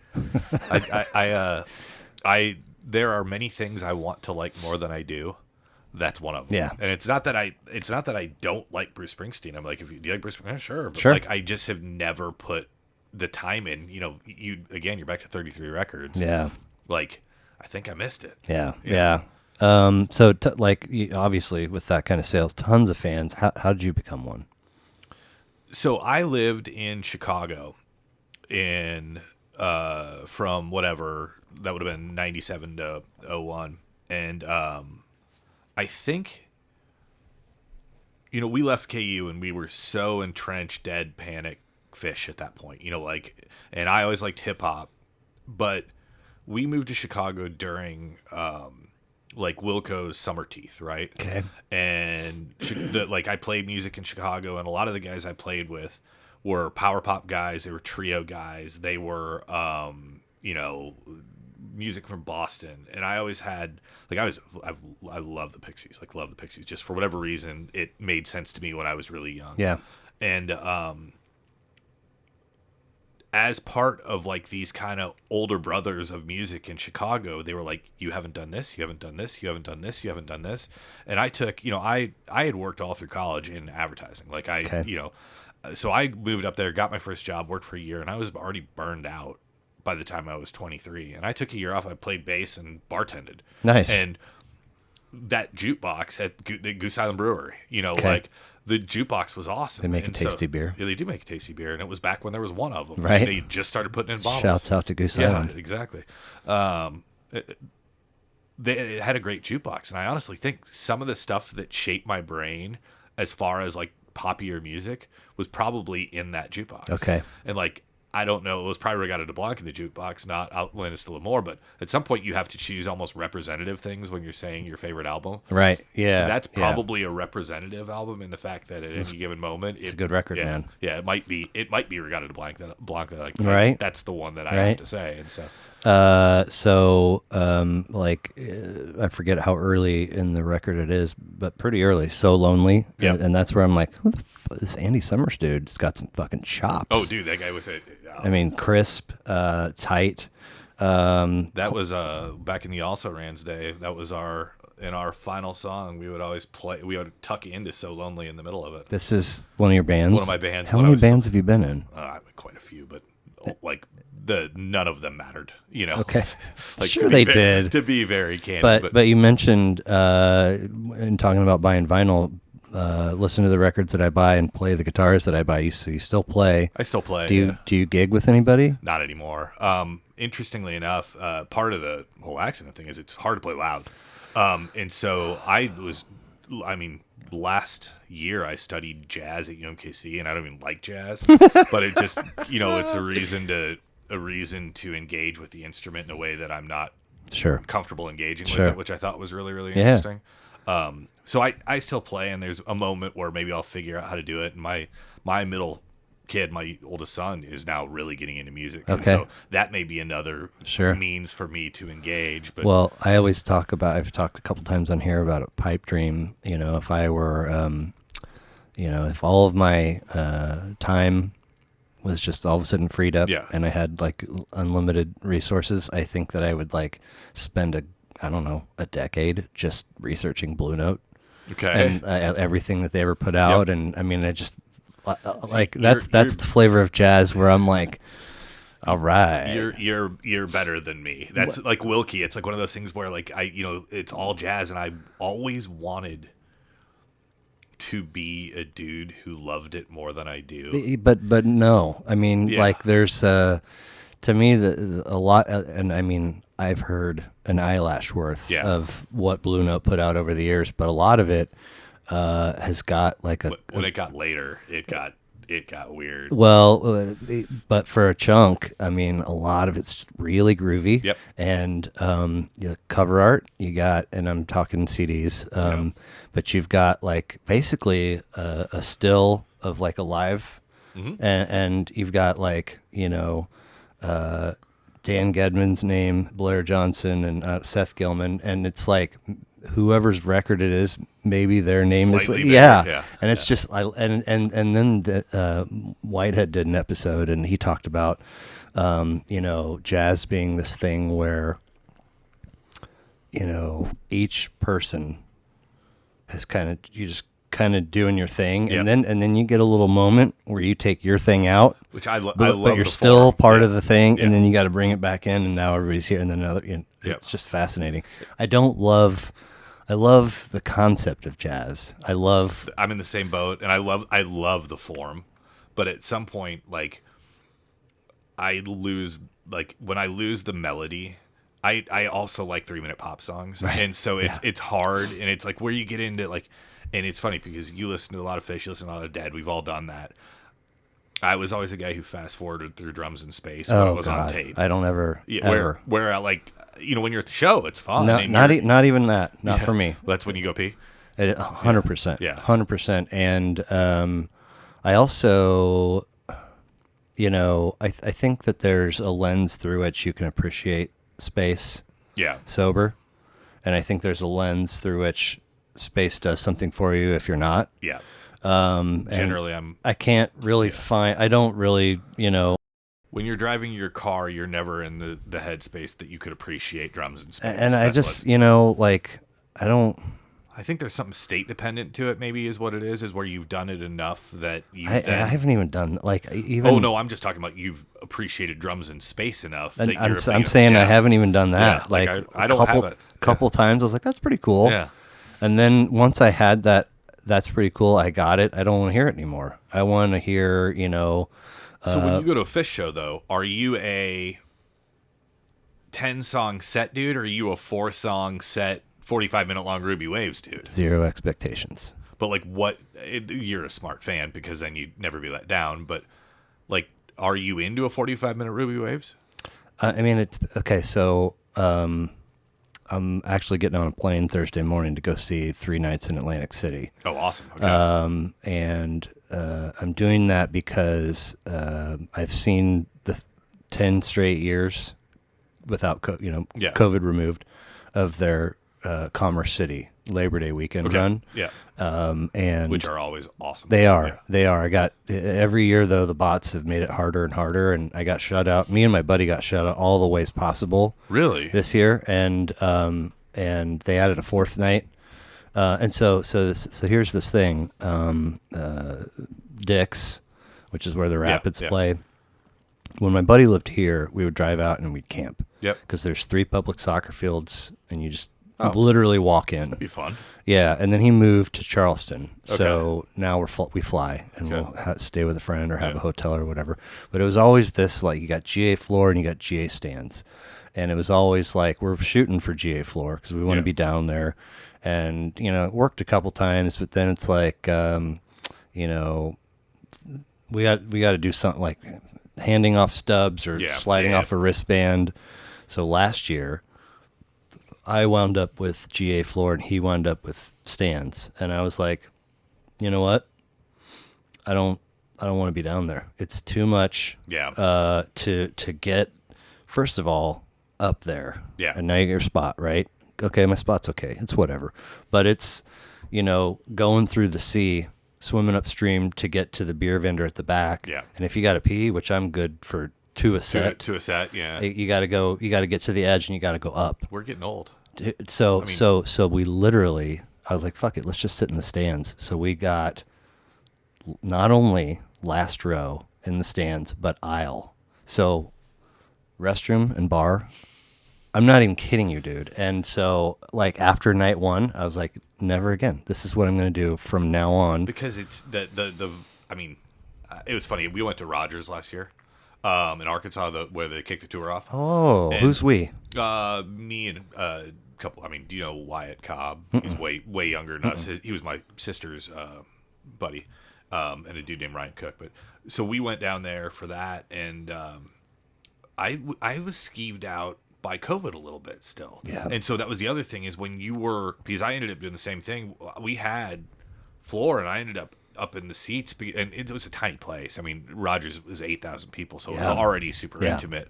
But like, I didn't need to be like, I remember going to like, because we went to a lot of these bands when they were still playing small places where you could go and like, I want to get early and I want to be I want to be on the school's side of a White Swords Panic show or something. And like, you did that for years. And then at some point you're like, dude, I don't want to be that close. I don't want to do this. I don't want like to be, I don't know. Well, we've gotten old. So, the point in telling you all that is that it took me some time to get there, but I learned that it's not about the set, it's not about the run, it's not about the jams, it's about the whole thing. It's about leaving your house to get to the airport and hanging with your buddy, and all. So like there was and the other piece, man. Like I don't want to stand the whole time. Yeah, and so I got a chair. I'm not on the floor just. Stuck, compressed. By set break night 3, my feet are just. Anyway, so like there was a good pocket of night 1 where I was like, oh, they found it, and I was like, this is what it's all about. It's always the case. And we ran into this dude, right? He's from Chicago. I've got him in my phone. And say, oh, you're from Kansas. So we're doing that whole thing. Yeah. And it turns out he knows Brenna Sweeney. Okay. She was in my sister's class. She had maybe a twin, two girls anyway.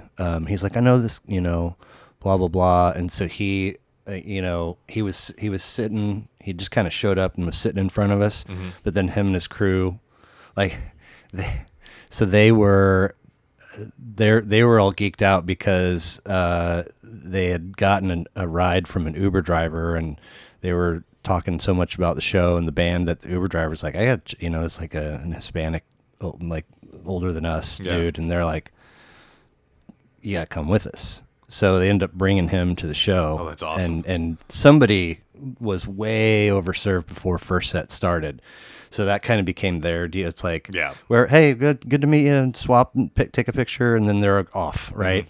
So there's a good pocket first night, there's a good pocket second night, and then third night, I'm just kind of chilling off to the side, I'm on the concourse, but my seats are right there. I'm just kind of, and all of a sudden that dude, he's like, yo, and then so he had sent my picture to her. Yeah.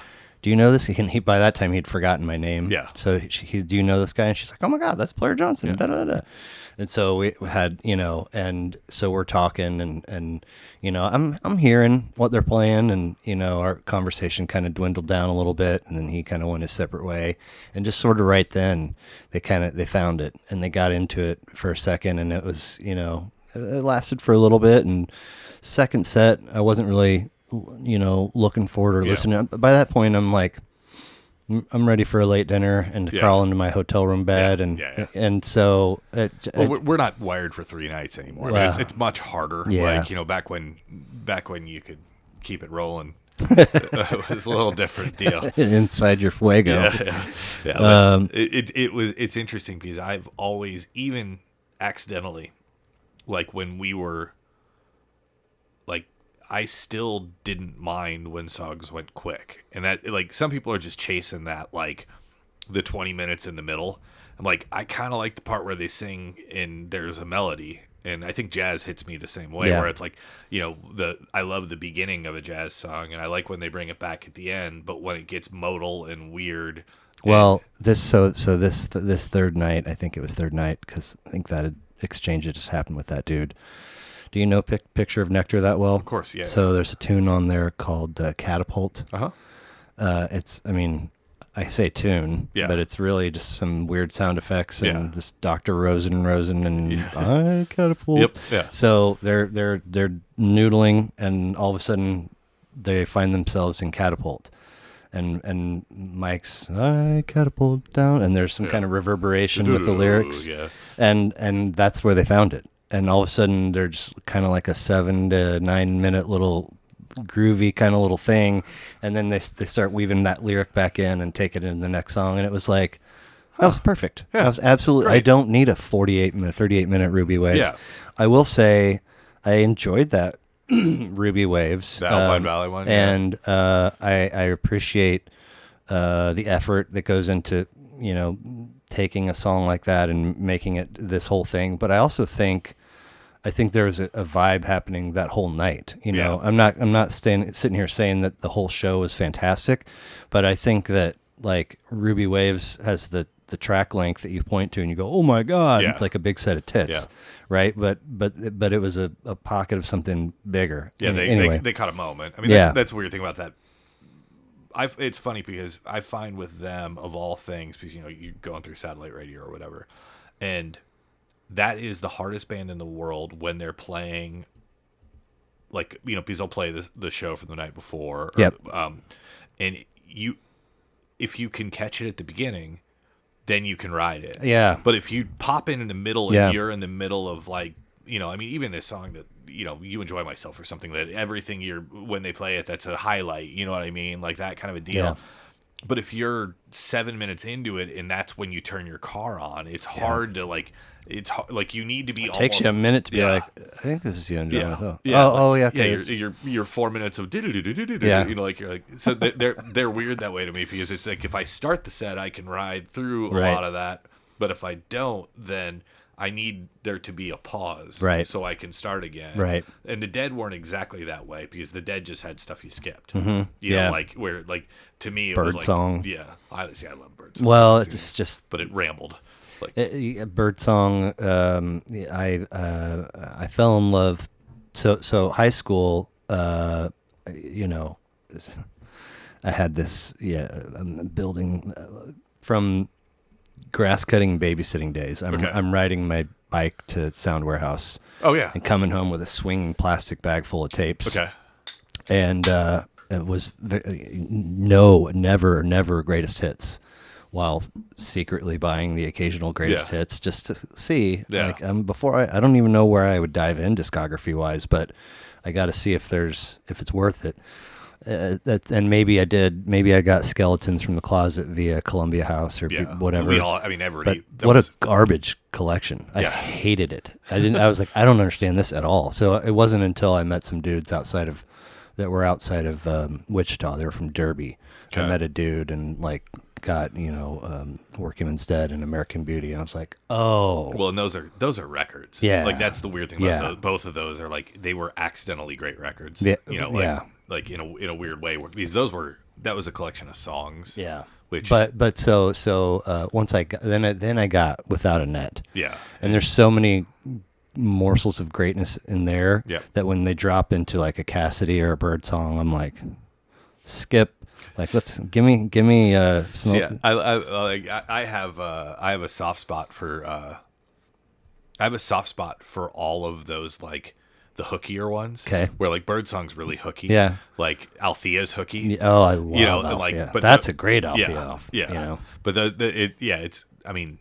it's funny because I think when you were a freshman at Johnny Machinise, they handed you Skeletons from the Closet, and you were just like, you have to listen to this for, like it or not, you must own this. Yeah, and see, I came to Skeletons hating Casey Jones. Okay. And thinking like Sugar Magnolia, there's nothing special about that, and then Truckin', fucking snooze fest. Yeah. Anyway, so you got to get me back on topic. I'm taking you down the jam band wormhole. Hole in My Life from that Police record.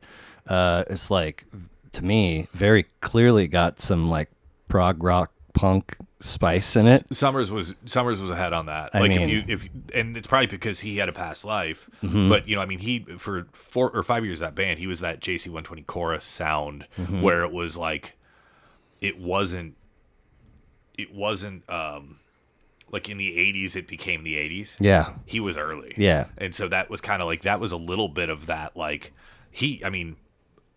I've always believed there are guitar players that you can hear when they it doesn't matter what guitar they pick up, what amp they pick up, they sound like Andy Summers is a pretty specific guitar player. And he's pretty crisp, clean tone, like it's very likable, very accessible. He's I mean, they were they were one of those things that the three of them came together and made something better than the three would ever do separately. So controversy amongst the trio for the synchronicity sessions, and they recorded all their parts separately. Yep. And then overdubbed or whatever. That's that documentary, which Okay, is fascinating okay. because they went to like I think it was the record before that, or maybe it was that where they went down to like Jamaica and stuff like that. And it was all weird, and they hated each other, and they're, you know, Sting had become bigger than the band, Right. and they used to be a band, and then they weren't. And I mean, Synchronicity is clearly the beginning of the evils that Sting was about to do to the world, but the other two dudes held it together.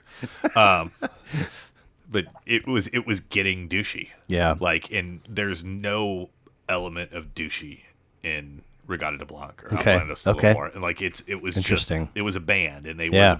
they were probably the best band in the world at that point. You know, This track called Peanuts, like I swear to I God, can't even place what it is. I swear to God, in the middle of it, there's an oboe solo. It's just, I've tried to act. It's funny because I did this list, you know, 5 weeks ago, and I haven't done any homework. I'm trying to figure out what the hell Peanuts that's would okay. have been on It's there. all right. I just was like, and I wrote it down because I checked the credits and there's no oboe, but it sounds like somebody's fucking Something weird. Yeah. Yeah. And then so they go do their thing, and Summers recorded a record with Robert Fripp. Have you ever listened to that guy? No, Me I know either. Robert Fripp. but Right. Yeah, from King Crimson. Yeah. I've never listened to Fripp, never listened to Crimson, never listened to what is it? King Gizzard and the Wizard Lizard, whatever that outfit is. Oh, they're new, right? No. Oh, is that that's- old? Yeah. Okay. That's No, that stuff that fits in a little bit of that. Like, it's good, but I don't want to listen to it. You know, well, I think it's funny because you're a Rush guy, and I've never been a Rush guy, and like I like the hits. You know, like Sure. I didn't for a long time.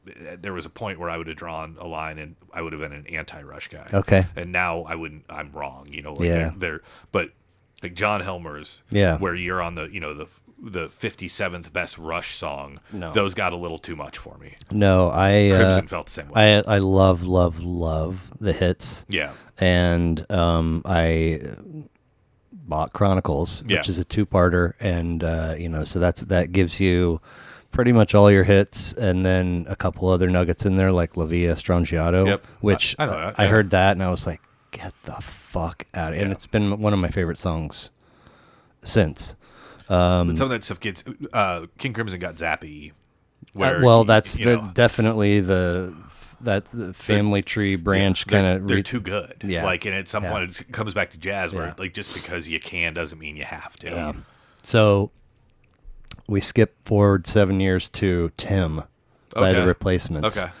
who I had never listened to. Oh, and talk about of all of them, a representative record, because it could have been Let It Be, it could have been Tim, could have frankly been Can't Hardly Wait. I love that band. I love everything that band is, and I love everything that band did for all the music that we listened to 4 years later. My first note is Paul Westerberg. Yeah, and absolutely. then, do you like his single soundtrack tunes? Oh, absolutely. I mean, They're perfect pop. not to bring Roberts back into this, but I mean, I think there's a camp of folks that would say those are the garbage tracks from singles. Oh, hard no. Well, Perfect I'm pop. not trying to Yeah. quote, Yeah. anybody. Just No, it it's came up. fine, but Paul, people, if you hadn't done your homework, you wouldn't have understood why that was included, and that he was the OG to all that music. Right. You know, like he was Chris Cornell listened to the Replacements. No shit. Non-negotiably. Wow. They were the coolest. They That's were cool. they were the indie band. They were. I mean, I don't know that Chris Cornell R.I.P. listened in to it. peace, Yeah, Chris yeah, Cornell. Yeah, I don't know that he listened to it, but I mean, like they would have had to. Right. That would have been the band that your cool older brother was playing for you when you were Chris Cornell. You know Yeah. what I mean? Like, or he would have been the cool older So brother. this record takes off and it kind of travels a little way, and then you get to a song called "Swingin' Party." Yep. And it's got like a cool vibe to it. It's Yeah. like definitely different than They were just fuck up. They were fuck ups. Okay. I mean, that's absolutely what they were. They would go into these ripping songs. Like if you ever, if you dig deep into that band, like they were a mess. Like I mean, Oh, did somebody get the boot for substance abuse? well, yeah, Bob Stinson did. Yes, you and know, he like founded it, right? Yeah. Or No, it's- his little brother was in it. Right, And all sorts of yeah. stuff like that. You know, like, but they were like, I forget what. There's a story about. They have a song called Portland that ended up being. I should know this. It ended up being another song that ended up almost being a hit for them. Oh, funny. But the song's called Portland because they had their worst show of all time in Portland, where they would get blackout drunk, go up and play, and they would play like, you can find recordings of this shit where they would just play like a 45-minute version of a Buddy Holly song, and then one of them would pass out, and it was they would go up there and they'd be so hammered they wouldn't play their own songs, and they were like really, really punk rock combative, but it's really soulful music. Yeah. Like, Yeah. Paul Westerberg, one, I think the dude's a pop genius, Okay. like, and I appreciate a pop genius, like, really, really do. He's kind of like Tweety, but Tweety's sober. Right. And Paul Westerberg at that point. Now. Yeah. Right. Yeah. Yankee Hotel Foxtrot, like, that was kind of the time when he was, but he wasn't a derelict. No. He had a substance problem. Have you ever tried to play a guitar hammered? Oh, I'm terrible. I mean, I don't. Yeah. Oh, I mean, I don't even know if I could play a C. I played. You know, I played a lot of shows, and I played some shows when I was too drunk, and it was too drunk isn't like blackout or hammered. Yeah, like I don't. I'm trying to think. Your rhythm's got to be off. Oh, it's yeah. You're finding strings and you're going for it, but you look like a dickhead. It isn't. I mean, even drunk, like, when I played guitar in bands, you could hide. Sure. But when you were the singer, there hit a point where, like, there's just a professionalism about making sure that if I don't care if there's 8 people there, but I know 3 of them, if I made you leave your house, I got to be professional enough to perform. Right. They did not subscribe to that in the replacements. Okay. But they just hit moments and nuggets and songs that were, I mean, like, when they were good, they were beautiful, and it's such a weird thing for a punk rock band. Yeah. Like, the Clash weren't beautiful very often. You know what I mean? They were awesome, and they were hit angsty. strokes Yeah. of beauty. Yeah, but that wasn't that. It like the replacements had moments of Beatle. You know who else did that? Weirdly enough, was Nirvana. Mm-hmm. Like, they had that moment, like, where they'd hit pop, and you were like, dude, that's like, back to Paul McCartney. Like, it's like the shit that guy can do when he's sleeping. Only 500 people in the world have ever been able to do, and Paul Westerberg is one of, and Kurt Cobain was one Sure. of those dudes who could do that too. Where it was like, you find that pop beauty in the middle of the chaos of what the replacements were. Well, I mean, something in the way. Yeah. Is always like what? Like in the context of Nevermind. Yeah. Right? Oh, absolutely. And I totally embrace it. I love it. And Oh, I'm probably in the minority saying it's that. perfect. Like, but that record, so about, well, I can tell you when it was. It was whenever Nevermind turned 20. Do you know Chip Knighton? Yeah. Knighton and I, and then drummer for my old band, and then the guy who was working at my place as a composer, we played Nevermind backwards on its 20th anniversary at because you can't do Teen Spirit first, Right? And you can't do something the way, Right? But we played backwards, so I had to learn that record, and like, that record's brilliant. I mean, like, brilliant. Like, I don't know that I would tell you that probably in '91 I was a bigger Pearl Jam fan. I was probably a bigger Soundgarden fan. Sure. Like, I don't think, because it got so big and we were in that, like, angsty indie phase of our lives, you're like, oh, it's bullshit, that kind of thing. When I dug back into that, like, his pop and his craft was remarkable. Yeah. Like, remarkable. And Dave, you forget about Dave Grohl, because I'm not a big Foo guy, but, like, I'm not either. But I have mad respect for him. yeah, absolutely. And what he brought to Nevermind, like, where his voice landed on that thing was so critical to that record that with, what was it, Chad Chamberlain or whoever the drummer was before that, I may be wrong. It doesn't matter. You're asking the wrong guy. It doesn't matter. But that record isn't the same without the 3 of them. Right. A different drummer, like, you can put a different drummer in Pearl Jam and they're still Pearl Jam. Yeah. But you can't put their old drummer, because it's half a Bleach. Yeah. It's different. It loses again, and maybe there's something that we're finding, but there's a sweetness to it that I think, along with your angst, is magic. It's the Pixies dichotomy thing. Yeah. Where it was there's pretty and angry, and I think that's so like so nice to what music can be. Yeah. I don't know. Lay It Down Clown, like hints of rockabilly. Yeah, they're kind of seeping out. Again, they're just dicks. And that's the funny thing, and the hard thing about all of them is that probably if there was ever a greatest hits band in the history of the world, the Replacements would probably have the greatest hits. Okay. For me, of any band, because I mean, if I forget what record it is. One starts with IOU. It would have been the second record. I'm not going to come up with the name of it right now. But they have a song called Buck Hill, which is a ski resort outside of Minneapolis. Like, they just were constantly, like, That's their spot, right? It's where they're they're roots. Minneapolis folks. Yeah. But they just felt like a band who didn't do their fucking homework. Right. And occasionally we're making a record, like, we got to throw, swinging party on here. So so this is record 4 of 6 for them. Is that what it was? Yeah, and you're like Let It Be would be 3. You're familiar with all 6? I'm not great with Sorry Ma Forgot to Take Out the Trash. Okay. There's a late one that I don't know super well. Okay. But Hootenanny is what Buck Hill's on. And so, like, I probably haven't studied them. Sure. I've just listened to it both passively and actively. Well, how did they land in your lap in the first place? Probably back in that same Chicago Okay. period where they're a Mount Rushmore band to pop people. This is, you might say I'm crazy for this. I sat with this for a minute and tried to make more sense out of it than what I wrote down. Okay.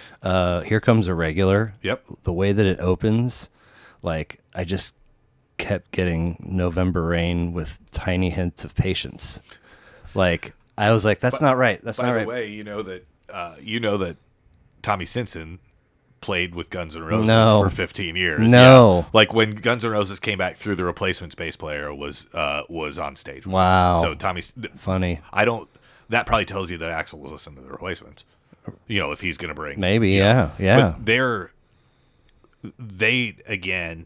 we're 5 years too young for that to have been our band.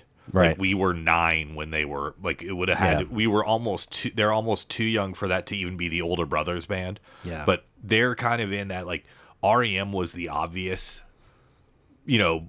early second cousin, early uncle, early indie rock, but REM was together and they were all pretty with a little bit of edge. They dropped out of college. Yeah. They're like, this band thing looks like it might take us somewhere. And the Replacements, like Tommy Stinson, the guy who ended up playing with, was 14 or 15 at the early part of that band.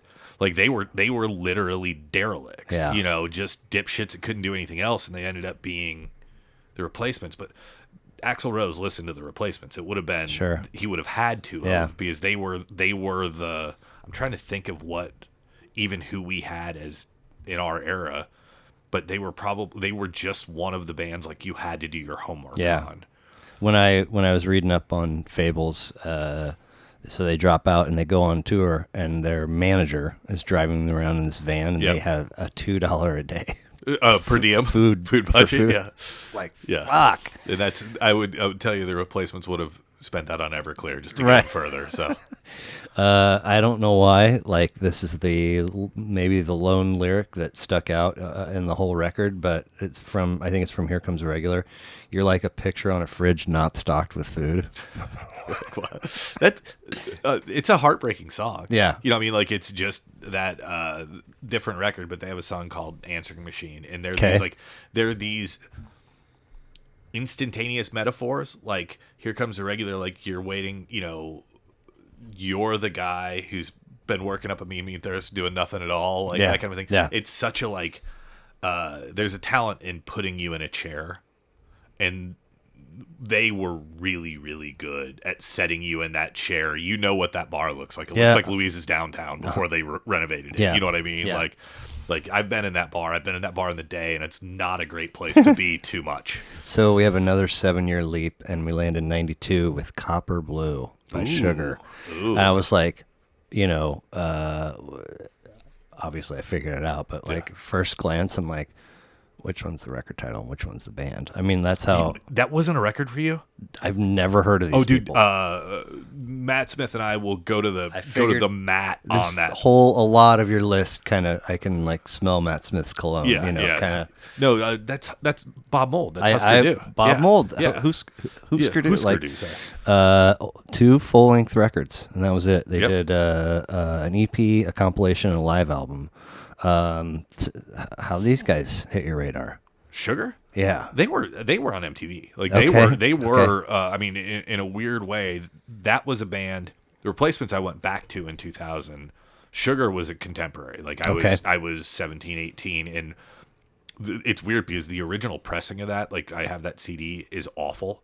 It's really sizzly, like really hot.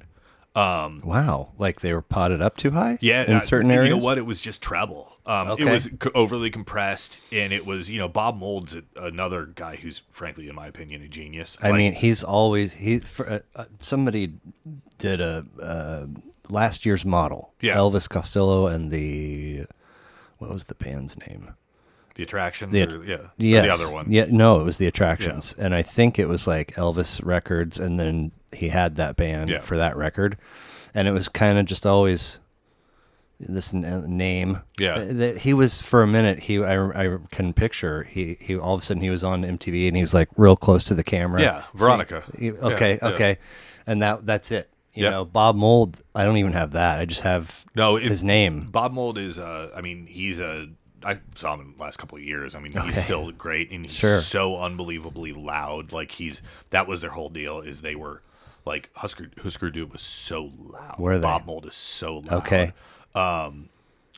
That was he had. Oh my God, I'm not going to come up with it because he put out an unbelievably good solo record before. Because it was Workbook. Okay. It was Bob Mould, and then because Westerberg had Besterberg, which always made me laugh, which just such a great name. Anyway, but he kind of had that what teed up Sugar, and that Sugar Copper Blues, like a magical pop record. Okay. I mean, it really is. It's vocally, it's not the Beach Boys, but it's super like. It's super I thought you said this was Pet Sounds. Yeah, it's super tight, right? Like and super like just. It was a moment where a guy who had been doing something because Husker Du started as a hardcore band. They were How Fast Can You Play? That's all I know them as. Yeah, and by Zen Arcade they had loosened up a little bit, and Zen Arcade was interesting, but it's still not. And then Sugar's just a perfectly accessible pop record in the middle of grunge. Yeah, and. Yeah, you could right tell there, they, right there. Oh, it's in the middle of mean, yeah. And you could tell they gave him too much leeway when it came to the production of the record because it wasn't produced. Like, the remasters are really good. Like, I bought the remastered record because I hated the... Do you have free license to spend as you will on vinyl, etc., when it comes to the wife and budget? We're not. That's not the way our marriage works. Okay. I mean, it's we have a rhythm. Yeah. Cool. Yeah. Cool. I would never take advantage of that, but like, right. That isn't. You're not buying cars without telling her. No, God, no, and nor do I have any interest in buying cars. Right. So, right. Or something of comparable value. Yeah. Again, man, I struggle for words to put these, take these thoughts and put them into phraseology, but there's a rolling intro bass roll on a good idea. Okay. That just like it feels familiar in like an era or an age kind of way. Yep. And it's like I don't know. I don't even know what that was really cool. I really like.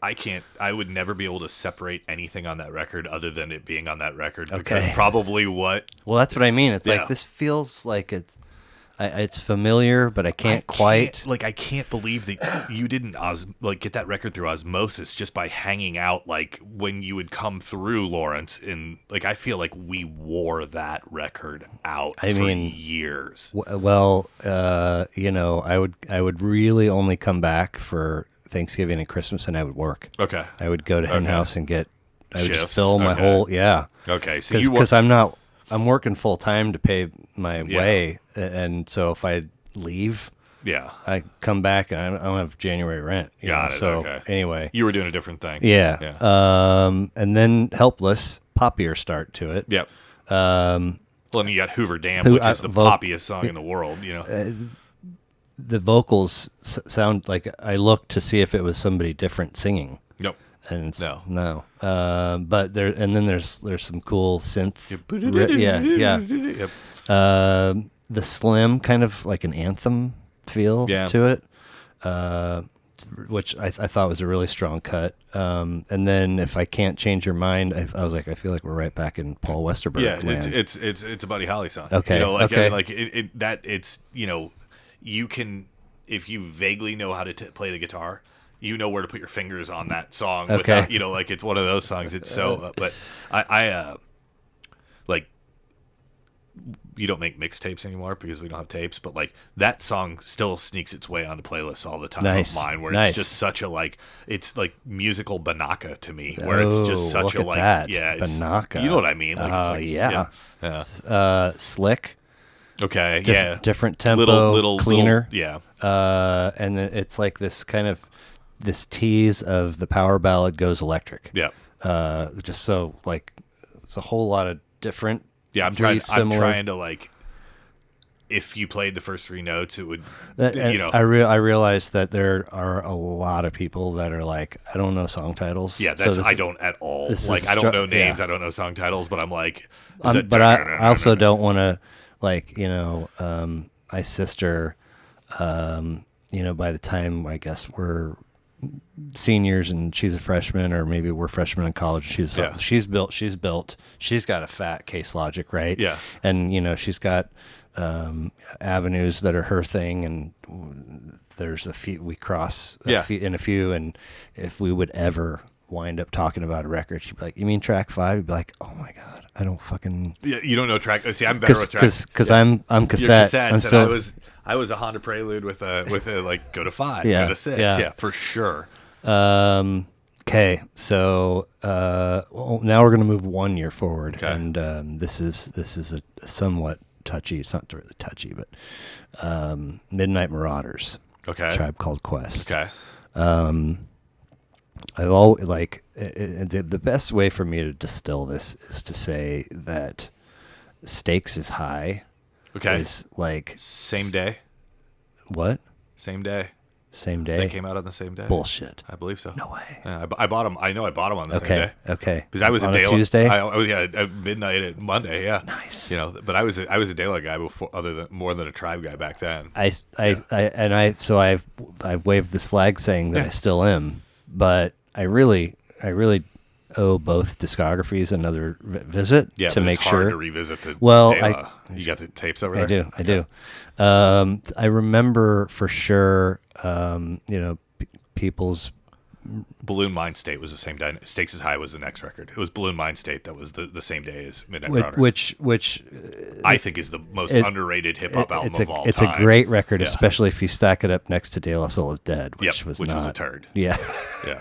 But it's a sacred cow, man. I can. So like I definitely so we had People's Instinctive Travels, Beats, Rhythm Path, whatever. And then Low End Theory. Which, again, this becomes representative a little bit, because on any given day I might have said Low End Theory, but it just happened to be that in the moment of my life, that record, I ended up, because I love Tribe. Like, love them. I love De La. Goosebumps. And it could have very well been, I could have had 3 Feet High and Rising on here, but, great record. Beyond, Wait, so did... Was it Balloon Mind State that had or it might be Stakes High. I think it's Balloon Mind State. There's a track where it opens and they're all just screaming. That's Balloon Mind State, okay. Eye Patch. Yeah, nice. There we go. So I put on Midnight Marauders, and I was like, kind of expecting this in the grand Tribe De La scheme for this to be a little bit of a dud. And it starts rolling, and I'm like, this is feeling very familiar, very comfortable. Then you hit Steely Dan. What? Dude, Steely Dan. Oh, dude, holy crap, that's Steely Soul. That's I know. Sorry, there's a sample on that record somewhere where it's like, shoot, I'm gonna have to look it up on my phone right now. You're about to tell me what it is, but there's a track on the Tribe record where it really takes a turn and feels significantly more musical. I think I know what you're talking about, but Award Tour. Yeah. Is track 2. Yeah. And like 2 notes, and I was like, oh, it evolved. This is the Tribe. This is, for me, this is kind of the token Tribe feel. Yep. Like, no disrespect to People's Instinctive or Low End, but this is Tribe for whatever me. Steve Biko and that are the moment where they hit that was their stride. Okay. Like that was the, like, it's the middle of their career too. It's like literally like that. I think it's 3 of 6. yeah, and I think those two are the peak of Tribe Mountain. Those Okay. two tracks in Okay. a weird way. Yeah. We Can Get Down. Yeah. You really get, there's not, for a group that's basically a 2-dude front with a DJ and a rapper. Yeah, Right. And it's Q-Tip. I mean, that's the hard part. Is it's 2 dudes rapping, but Q-Tip's. This is back when Q-Tip produced the record.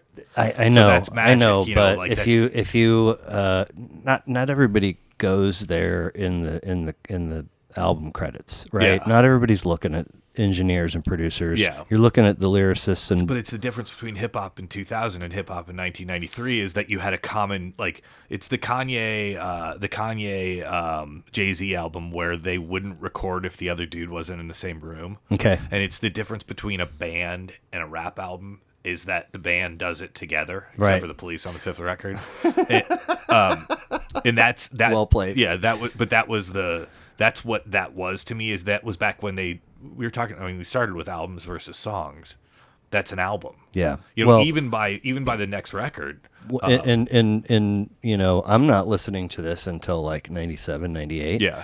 This is a 93 record, and so I don't have a lot. I got it's on, but I'm pulling bong rips and playing video hockey with my roommate, and so I've got I recognize that's a Q-Tip tends to get more. He has more of a vocal presence. Yeah. like he has more lines, more bars, more whatever you want to say. But Fife hit. But he does, and so it becomes all right. There's 2 dudes, Yeah. kind of, and so that's it. I'm not thinking, oh, this guy's producing the record, and this guy's. Oh, it took until 2010, Right? Because there was a moment where you're looking at it and you're like, why don't hip hop albums sound like The Chronic anymore? And I lived in that hip hop world for so long, and I watched them get constructed at some point. In that we have 1 from this producer, 3 from this producer, 2 from this producer, and you watched albums being made with no sense of the cohesion that I loved Right. out of music. Right. And that's what some of those magic, because even we're going to hit Illmatic on here. Mm-hmm. And Illmatic was produced largely by 3 or 4 different people, but they were all from they might as well have been staying in the same apartment building. I mean, They- Q-Tip's part of that mix. Yep. But a large professor, those guys, yeah. it was a camp. Yeah. And it was so New York. Yeah. And Yeah. whereas, That's a East Coast, but it's Yeah. New York. as a Tech 9 record, it's very, he has a West Coast guy. He has the dude that works in his building that does half of them. They're chasing a beat down from somebody who's hot in Germany, this kind of thing, and they're trying to gather these singles. Yeah. Whereas Tribe Called Quest, they have. Remember when hip hop albums used to all have a weird narrative flow through them? Yeah. They have the narrative flow It's of that. it's a 7 secretary times out of 10. It's a Yeah. secretary Yeah. that worked somewhat. Was it this? I think it was this one. Yeah, I think it was this one where Q-Tip had a key to Fife Dog's grandma's house, and he was doing it all in the basement. Oh, I didn't know that. Yeah. That makes sense. I stumbled across. Yeah. I got lucky. Because they used to make that. If you ever do a little some of the homework, they used to do pause tapes and shit where they Okay. were before they were producing, and they had they used to literally have dubbing decks, and they would the way what's his face the cat in New York in 1979 that we all know, but I'm not gonna come up with his name.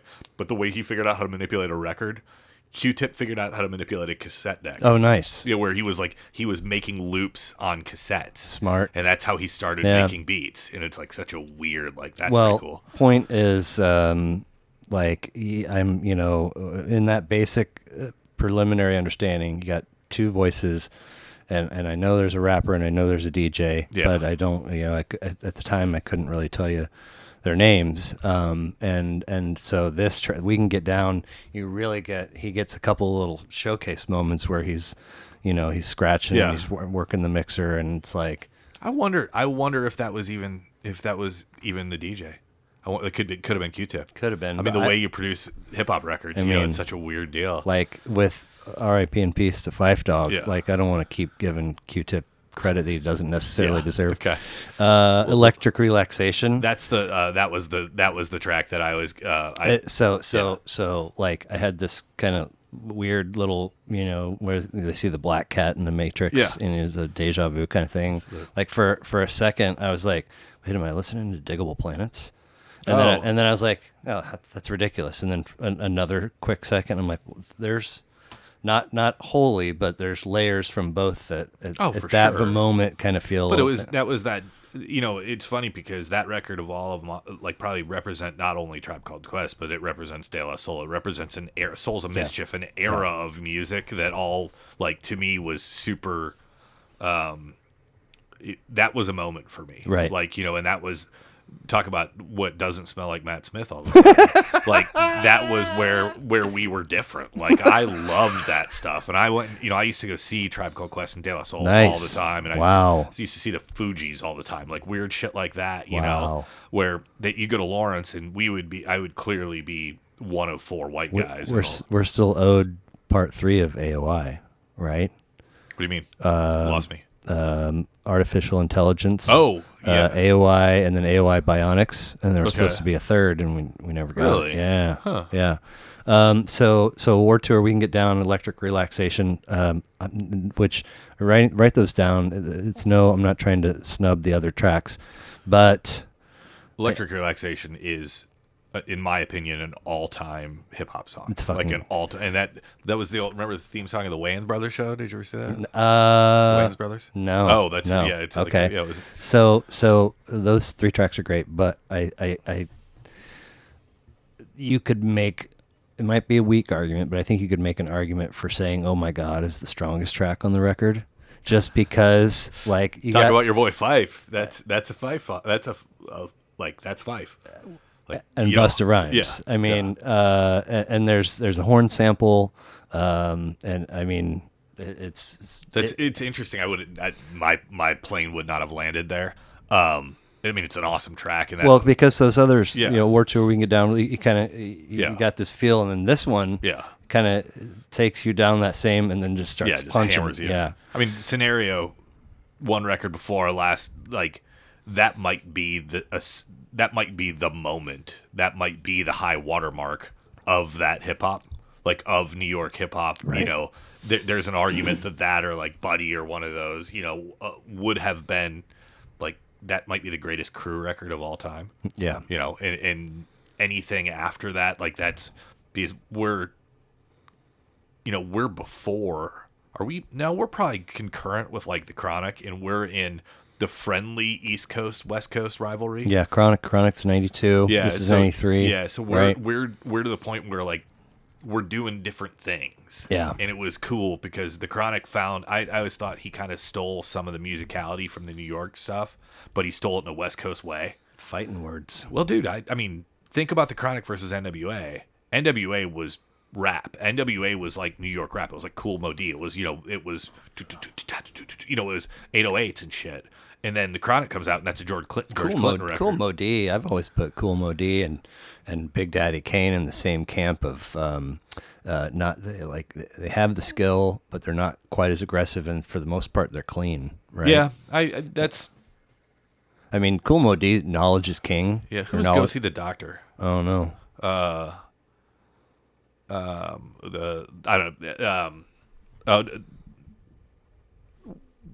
I think, and again, I get weird by some people focus on lyrics, and I tend to focus on music and feel. Yep. And it's like a lot of that stuff, a lot of the New York stuff, EPMD, it hit, and like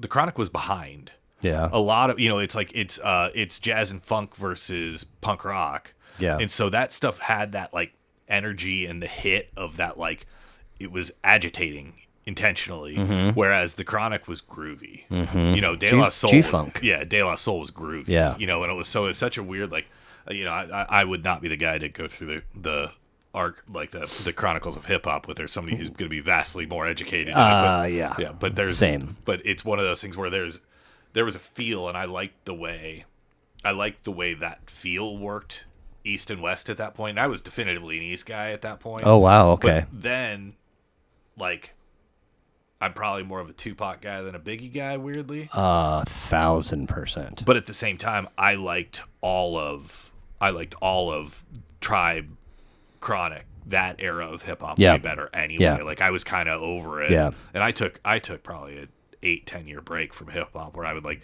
I'd find a Jurassic 5 record or something that I'd like, but it just when and I now find Ludacris charming, but like when went from Tribe Called Quest to Ludacris, I was out. Yeah. I was listening to Wilco records. Yeah. So yeah. So we're gonna take another 1 year leap, and this is where we land on Illmatic. Okay. I didn't even know who Nas was before episode 3 of this. And so this came up as well? It was written. He chose It Was Written. Okay. The dude did. Okay. And I was like, is that the same? Was that fucking Lil Nas X? Is that what you mean? No. And strangely, I recorded episode 3 right around the same time as Ozark wrapped up. Oh yeah, they had that whole thing about how it's the what was it? It's like it's the time. It's like the sound of something you haven't lived, but you're there, and like that's the magic of that record. Is that there's very little. We were talking about Here Comes the Regular, and you're in the bar seat, like you are in. Was he Bed-Stuy? I mean, I forget where that whole thing is. I know where I can see the building where Nas was, but I can't remember which project it was. But like you're there. You're on a corner we're not supposed to be on that corner, but it's such a like there's so much like intense vibe to that record and like a moment and a presence that I think is I think it's a remarkable piece of art. So you did watch Ozark? Oh yeah, absolutely. Okay, so what Ruth is listening to, spoiler alert, is New York State of Mind, right? Yeah. And who she runs into in the cafe is wasn't it like it was like no Guru's dead, but who was it? It was old Killer Mike. Killer Mike. Yeah, she runs. Yeah. Are you? I just keep hearing his name. I've never. Oh, dude, Rap Music's an unbelievably good record. Yeah, I love Killer Mike. Okay. I mean, I keep hearing that not only is he badass, but he's also a really cool dude. Very intelligent. Rap music? Yeah. R.A.P. But he's run the Jewels.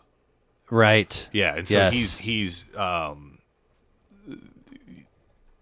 Dungeon Family. Like, I don't know if an Outkast record made it on here, but probably should have for me. Okay. He came up with the Outkast guys. He was that second wave of Atlanta. Okay. Dudes. Okay. And he's really become more famous as a 40-year-old than he was as a kid, right? Being part of the Dungeon family. But no, Killer Mike's rad. I mean, that New York State of Mind is so fucking raw and powerful. Yeah. Like, I don't think I've ever heard anything like it. Oh, I would argue that record front to back is that intense. Okay. Yeah, I mean, there's no shortage of intensity beyond that track. But The Firm, Aftermath Records group with Nas, Foxy Brown, and Cormega. Which are probably the only two features on the whole record, right? Couldn't tell you that.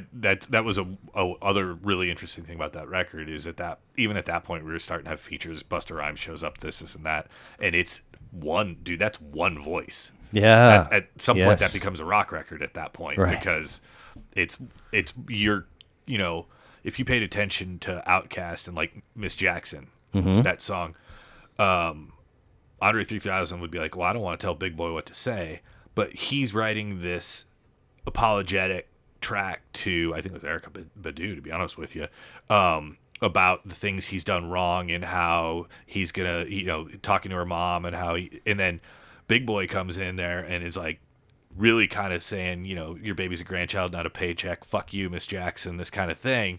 And so there's narrative tension there, which is really interesting, but that isn't the song that Andre 3000 wrote, right. But you're not going to there's something about that, like the narrative thread of Illmatic is from Vision. Okay. And I think there's something really special about that. It's of a moment and it is of Vision. Again, I get into like the notion of, I think it's virtuosic for virtue. Yeah, I think that works. Yeah. Like it's that dude did something. First of 14 records. Like, hell of a debut. Like, have yourself a debut, buddy. Yeah. And not his biggest hit on there, too. No. Because If I Ruled the World with Lauryn Hill would be his hit. Right. There's some really incredible DJ work on The World Is Yours. Yep. And some sinister beats to open Halftime. And then, like, all of a sudden, Pete Nice and MC Search are in the mix. Third base guys. Okay. So third base and DJ Premier, like Yeah. there's a lot to be read if you're interested about the relationships between Search and Premier and Nas. Yeah, Premier is awesome. Yeah, and he's like a big stand-up comedy nerd. He's like opening for Tom Segura these days. Really? Like in kind of a come out and work a little magic and then actually do the verbal and like, hype man. That's cool. Yeah. Memory Lane, so good and like such a good follow to halftime. So, I wrote what Nas and this record are too big to cover in a segment of a podcast episode, yet somehow Nas completely evaded my awareness until I started this thing. How were you introduced? That's a really good I know it wouldn't have been in real time. Because I was kind of working I was standing in front of Dave Schools at that point. And it was discordant enough that I wouldn't have been sophisticated enough to probably put in the time for that kind of an artistic statement. So my guess would be is it probably popped back in, man, maybe even as long as like in Denver, like that kind of a thing. Sure. Like I think the first time I bought that record was a record. I think it would have been streamed by the time I was really listening to it a lot. I don't believe I ever. No, I had the CD. I for sure had the CD, but I didn't go buy that at Street Side at midnight. Right.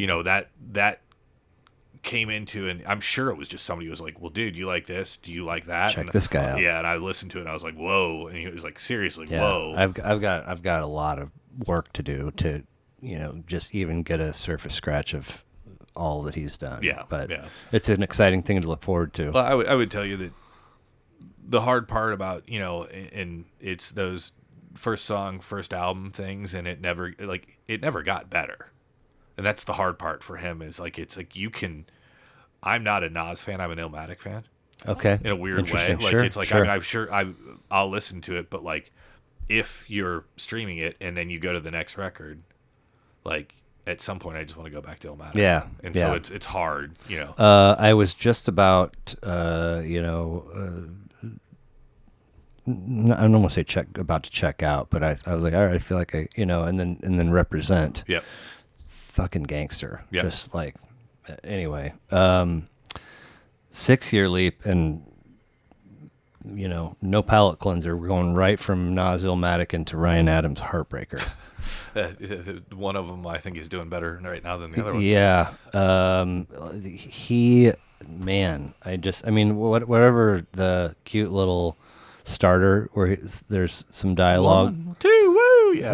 About, this is on this record. Yeah, about Morrissey. Bet you $5. Yeah. Is that who that is? Yeah, they're talking about Morrissey. Oh, okay. They're talking about what album Suede Head is on. Yeah. So once we get past that, to be young is to be sad is to be high. Just the greatest, like old school, like the movie. That's the track where he's in the cab.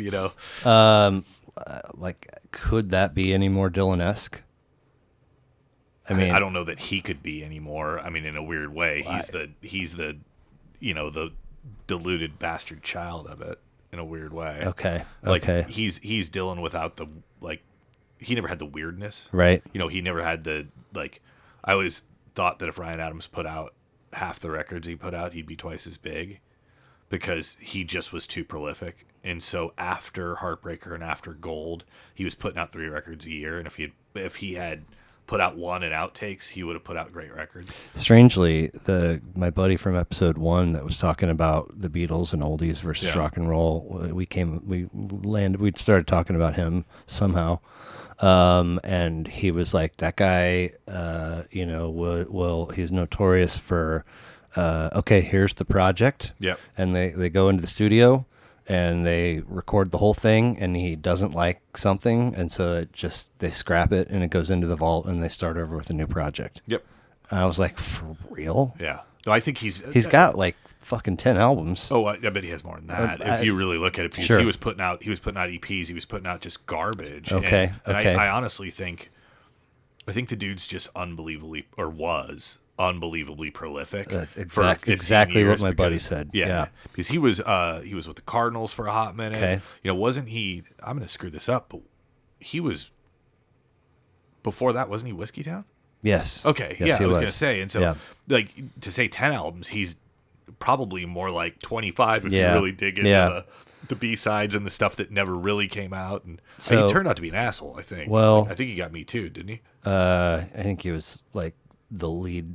Lead Me Role. Too. Okay, Yeah. got it. Yeah. So you pretty familiar with his solo stuff as a whole? I would say that I'm real familiar with that and real familiar with Gold. Okay. And then at that point, it just kind of lost me because it was Well, too frequent. the one that the difficult problem to have. Yeah. It's relatively recent, and it's got kind of a more rocky, electric-y feel. And Do You Still Love Me? Yeah, I haven't heard of it. It's a Is really it good record. Okay. Yeah. How recent? I want to say like 16 to 18, somewhere Okay, in so there. right before he got canceled. Yeah. So, and then, I mean, I just happenstance have stumbled across a couple of details where he's producing other people's shit. A ton of. And- I think that was the one that got him in the biggest trouble, was one of those. Could producing- be, yeah, I think could he be. was, yeah. But there's one artist in particular that I really like a lot, and I was introduced to her first record, and I was like, that's pretty good. But more than pretty good. And then the second record, I was like, that one's not bad. And then the third record, I was like, this is next fucking level. Who is it? Jenny Lewis. Oh, yeah. So Markuson turned me on Okay. via Acid Tongue. Yeah. I was like, God, this is good. And The Voyager is her second record. Wasn't she Omaha? I'm not sure. She's with I think she was on Saddle Creek for a while. Like Saddle Creek's Connor Oberst, Bright Eyes, all that stuff. Okay. And so for a hot Okay. minute, they were the coolest record label in the world. Right. And I think Jenny Lewis was part So of that. so she put out a record called On the Line, Okay. which is so fucking amazing. Yeah. And by the time I'm toying with and flirting with burning out on this Yeah. record, it's like, all right, now you know the songs, you know the lyrics. Let's look it up. Fucking Ryan Adams produced it. It checks out. Just- I mean, So then digging it a little bit, if you want to, do you wrestle with this notion of separating the artist from the art? I think it's really, really hard. Like can we still listen to Thriller? Like, I don't know if you're like, I Believe I Can Fly is the song from Space Jam, and we know R. Kelly's a horrible, horrible, horrible human being. But that's Yeah. still the theme from Space Jam. It's a Disney movie. I'm not gonna sit there with you Yeah. and say that Space Jam and Thriller are apples and apples. Well, they're. I guess one is alleged, one is convicted. In a weird way, I mean, like R. Kelly's going to prison. Yeah. Michael Jackson had better attorneys, but I do wrestle with that. 'Kay. I don't know. I don't have an answer. Is what it really comes down well, I to. meant personally. No. I mean, but Okay. but the fact is that I still think Heartbreaker's a really good record. Maybe I'm not going to go out and buy that vinyl to support Ryan Adams right now. It's That's kind fair. of hard. That's fair. I know. But you're not gonna turn the switch and say, "Hate that guy." Yeah. Never was a fan. That doesn't feel genuine to me. No, it's lies. Yeah. It's like, I know it's a really good record. Like, I've worn that record out. Yeah. And so when we're talking about this, and a lot of this stuff, again, it becomes representative, but that record's very representative of a kind of music that I listen to a lot of. Yeah. And so, we talk about Yankee Hotel Foxtrot, but I was also listening to AM. That's that era of kind of, there's rock country, Saddle Creek fits in there, early Bright Eyes records, all these things that it all feels like something to me.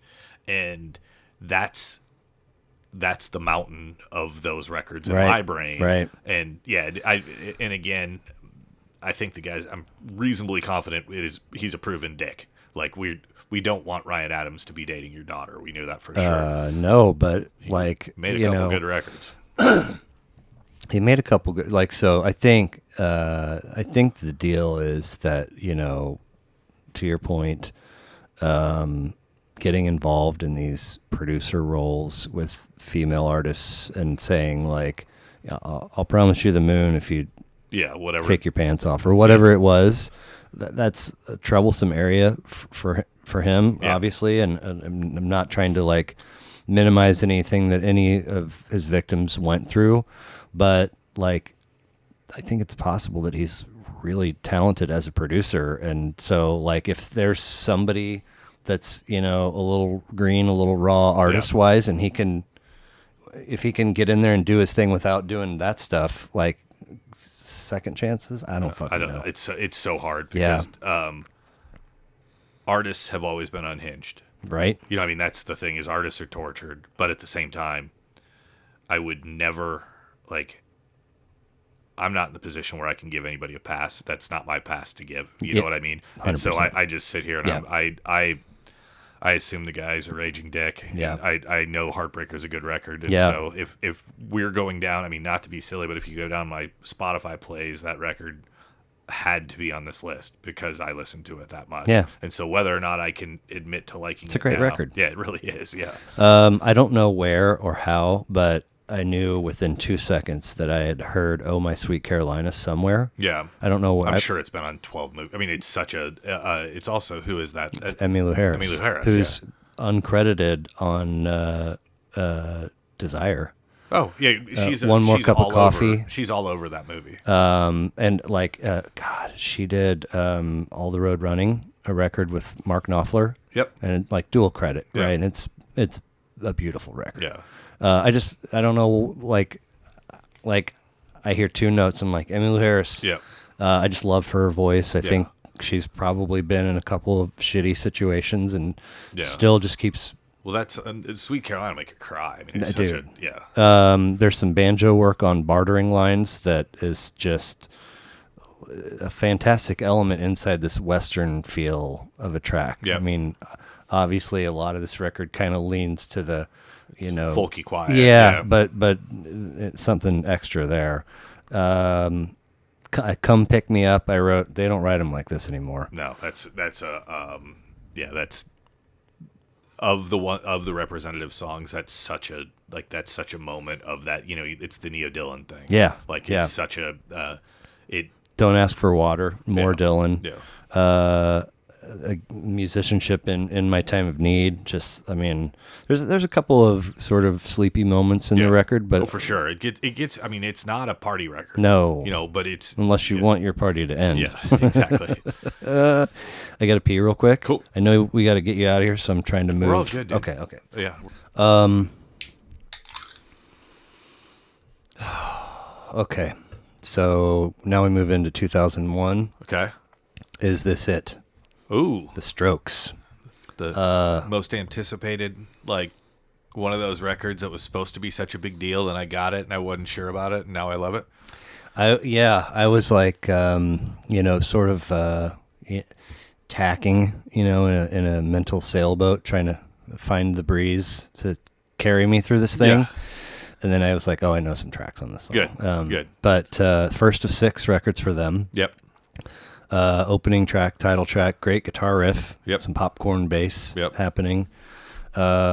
This project has taught me a lot about post-punk. Okay. But I didn't know it was still going strong as of 2021. That was the reboot, though. That was the literal, like, all of the bands.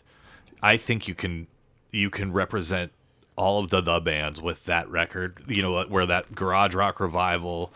You're either going to choose a Strokes or White Stripes record to do that with. I mean, the Libertines, the Doves, all of those, like the Hives.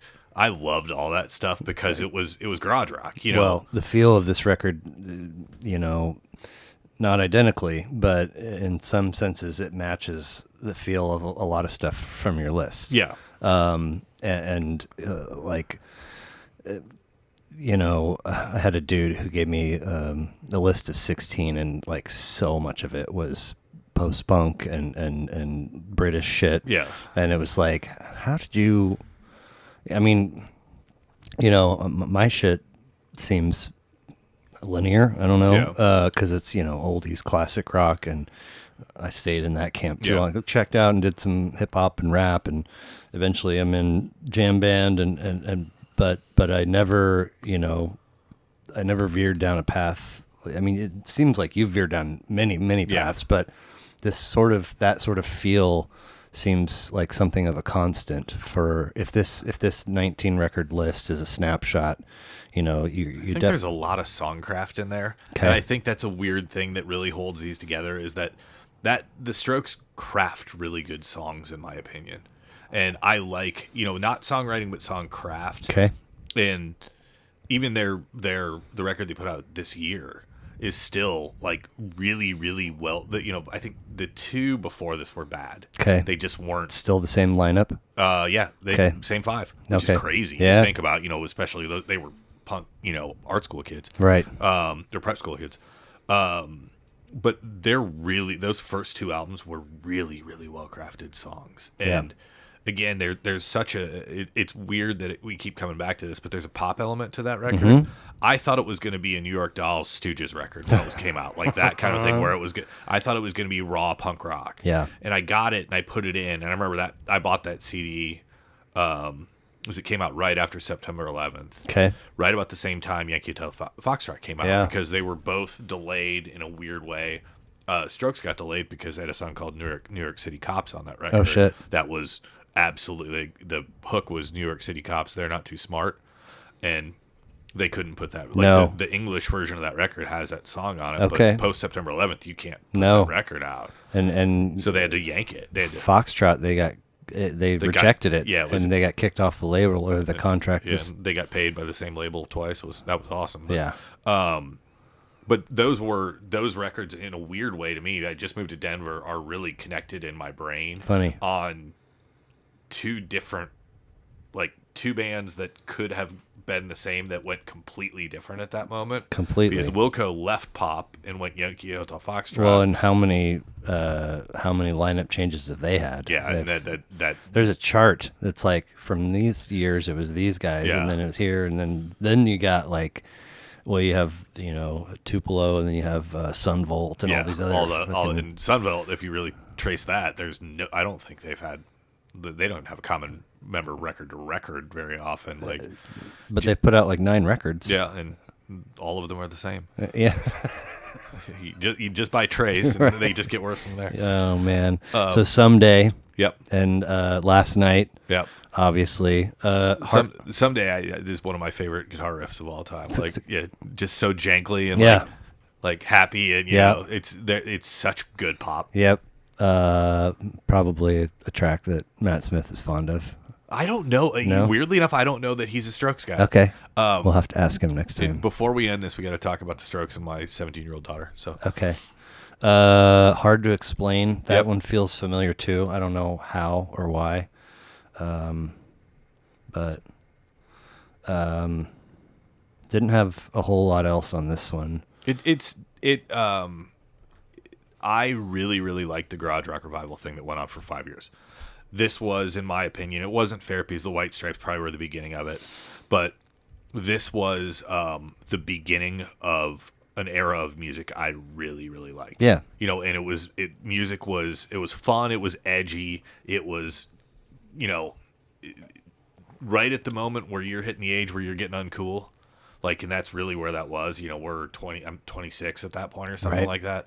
That music was the last scene that I lived in Denver. My close buddy's girlfriend worked at the Westward, which was their version of the Pitch. Yeah. So we had tickets to anything we wanted. It was a good magazine. Yeah. Anything we wanted to get into, we had tickets to. So I would go to I was still going to 1 or 2 shows a night at that point. You would go, let's go see the Doves tonight. Let's go see this over here. And Denver had that, Colfax had 3 or 4 venues that bands could play their way up. Yep.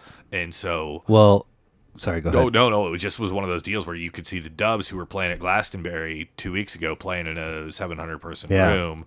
And then the Hives would play the Fillmore. Yeah. So this is I'm not exactly sure that it's a parallel, but when we were freshmen, sophomores in high school, you remember the Green Light? It was like a warehouse spot. No. Scott Leathers. I wouldn't, dude. I was practicing golf, and I was a fucking dork. Well, and there was a warehouse. I couldn't tell you where it is. I wrote a piece about it for the Harbinger, and fucking bands would play there, and there would be like hundreds of kids. Oh, I'm sure like Sin City Disciples or something like that would have played at that point. And they were really good. And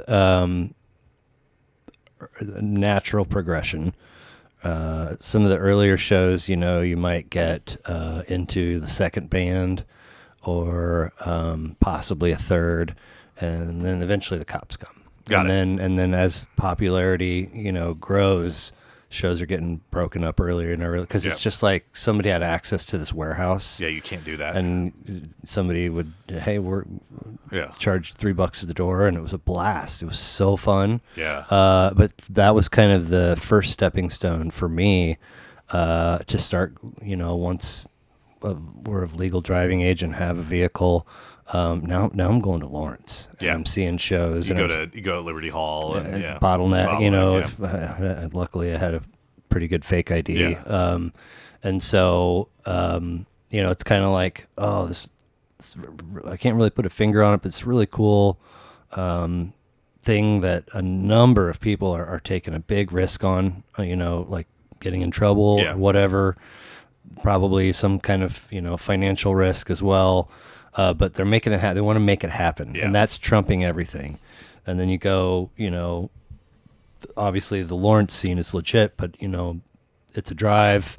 I'm underage, but still, like it's the same. Like I want to be there. I want to be part of it. And this feels like not necessarily the next step, but maybe several steps down the line. Yeah. Of still just like it's all about the gig, and it's all about the vibe. It's all about the feel. Really good songcraft that not only translates in here and listening to a studio record, but also it was great. In a garage. It was great live music. Yeah, it was. Yeah. And that was so. Here's a funny story about this: is my 17-year-old daughter loves the Strokes, and so we're sitting around, like in the kitchen, probably 3-4 months ago, and she's like, "Well, the Strokes rescheduled their New Year's show in New York, and this and that, and blah blah blah." I'm like, Elle, are you asking to go to the Strokes in New York? And she's like, well, da da da. I'm like, Elle, are you asking? Like, don't be manipulative. Do you want to go to the Strokes in New York? She's like, yes. I'm like, so do I. And so my 17-year-old daughter and I went and saw the Strokes at Barclays. Like 8 or 9 months ago? Oh, like 3 months ago, yeah. Rescheduled their New Year. Yeah, they rescheduled. Okay. Yeah, so they did a fake New Year's in the middle of May, which was hilarious. Fish did the same thing. Yeah, at 11:23, they just dropped the confetti. But that band, they're 44 now, 43 now. When I would see them in Denver, they were so demure and they were so like attempting to be cool. And so like if you saw the Hives were jumping around like where they're all wearing matching suits and going fucking crazy and shit like that, and the Strokes just all sat in the same place and played. Sure. And now I probably saw them 4 times early, but I hadn't seen them in 15 years. They're now a stadium rock band. They have crazy light shows, and it's like they used to be so tight, and now they're like delightfully loose and having fun. And cool. Like it was good for them. Yeah, that's exactly the way it felt. Is that could have been a bunch of people who took themselves so seriously that they couldn't age, and they've aged, and now they realize they're gracefully. They realize they're in the fucking Strokes, and their life isn't all that bad, right. know. And so it's such a kind of like it was a weird. I was floored by how what to me was a bar band could translate into being a stadium band. Sure. And I missed 15 years of the evolution, but we all had those bands that, Big Head Todd was better in the Bottleneck than they were in Liberty Hall, and then they were even worse at Memorial or Municipal because they. But a fun little presence as part of Horde Fest, right? Yeah, absolutely. But but that was like when they were a bar band, they were better. They never got big enough to be big. There's a portion of that. Was it Sister Sweetly of that record? Yeah, that's still pretty enjoyable. I love the album before that, Midnight Radio. I'm shocked it didn't make the list. Okay. Like as far as if you went back and listened to the total plays in my life, Midnight Radio would be on the top 25. But it was the one. It was the one before their major label one, but that was. I mean, there were a lot of bands that just never could play bigger than. I mean, not a band that I would go to listen, and I'm almost embarrassed to bring it up, but like when we were in college, Dave Matthews Band played at bars. Dude, You know, have you listened to his record from 18? no, I wouldn't. Oh my God. Is it it's good? so fucking good. Oh, is it okay? It's so fucking good. They were like, you know how people love the band, hate the fans with Fish, with the PH? Yeah. Dave Matthews, I hated the fans so much that I stopped listening to the music Sure. sometime along the way, but they figured out how to Come Tomorrow, I believe. Okay. It's so fucking good. that band figured out how to translate bigger and bigger and bigger immediately, and some people just can't do that. Yeah. You know, like Widespread Panic to me never was as good in big places as they were small. I saw the Fish didn't best matter. Panic show I've ever seen first time I saw him. And At Liberty, probably? No, Or- in the CSU ballroom. Oh, got it. Okay. In October of '94, and George Clinton opened for him. Okay. And the show was so ripping that like I don't really see Panic anymore. Yeah. I mean, if they're at Starlight and somebody's like, I got a ticket. Yeah, that's where I'm at with them. But no, so long story short, like I still really love not the first record, but records 2 through 5 They're great. studio. Yeah. That They're good fulfills songs. all of my Yeah. Panic needs. Absolutely. And somebody else can go see them, and, Yeah. you know, unless it's a free Starlight ticket. But That's a band that I've probably seen intentionally 13 times and accidentally 30. You know, like hey, you want to go? yeah, I mean, okay, so the last two here, like just one of which, like, I've probably heard somebody mention that was walking the other direction from me on the sidewalk. Okay, the I'm other one, curious now. the other one, I was like, what is this? Okay. I'm Wide Awake. It's Morning. Bright Bright Eyes, 2005. I've heard somebody what, and there is this passing. It's a perfect pop record. There's an intro track. The music of it, once it finally gets going, is very, very likable. 6th of 10 records for them. I will back to Denver. There was a night where, and I don't know if you remember this, but there was a Pearl Jam show at Mile High where he put on the George Bush mask, and it made all this crazy controversy in probably 2002, 2003. And I had told my buddy Scott Slaby, who I was friends with in Chicago, had moved to Boulder, that I was going to go to this Bright Eyes shows with him, not realizing it conflicted with the Pearl Jam show. Oh shit! And you have those like moments where like, dude, I told my buddy I was going. It was a show at a small place in Boulder, but I want to go see Pearl Jam, but I'm not going to ditch my buddy. And so I was like, you know what? I'm going to go to the Bright Eyes show, even though I'd much rather go to this Pepsi Center Pearl Jam show. Can you be present in the Bright Eyes show and not be thinking about or checking set lists? About 4 seconds, because Bright Eyes was so good. They toured No with way. probably 8 or 9 people. They had a vibe player, and it was just this I love it. it was this moment, and they played a good chunk of that record before it came out that night, and it was just so good that by the time that record came out, and like I think I'm Know Where You Are Now, whatever that song is on there. I know the song about You Walk Away, I'll Walk Away was in that show. Okay. And I think that was the encore. And I remember like we're in the middle of that like Iraqi conflict war thing, Afghanistan.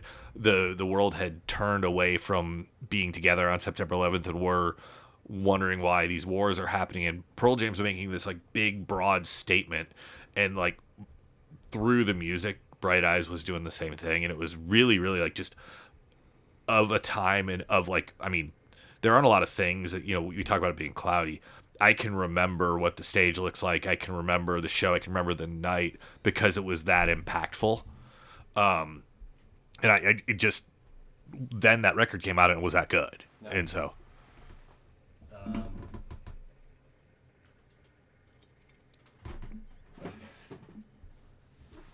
I'm sure you've heard of fish.net. Uh-huh. It's Yeah. I have a profile on there, Okay.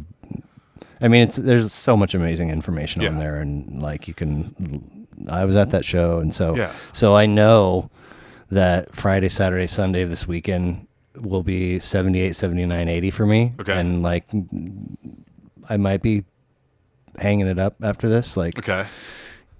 maybe if they come through, I don't know. Yeah. Like this is 10 years of travel to Colorado for Labor Day. This is a whole separate thing. But this guy, David Steinberg, ZZYZX, Okay. he's the math wizard. So, dude, I love that stuff. So on there. like the default. Forever You Enjoy Myself was the song I saw the most, and some Chalk Dust Torture worked its way up, and now when I hear I'm like, fucking Chalk Dust. But you can do it by state, you can do it by I've messed around with that before. So many goofy things. So this is all about the '94 tour. So I would have seen 3 or 4 of those. So we graduate. Freshman year of college is over. I just make this last minute move and end up seeing Pink Floyd at Arrowhead. That was a really good one. And end up seeing these guys here, but in return, I saw them at Red Rocks for my first show. Oh wow! Okay, and that's a big venue for them at that point. Well, too, by the way. there was room to move around. Yeah. There were not 9,000 people there. I wonder if I can.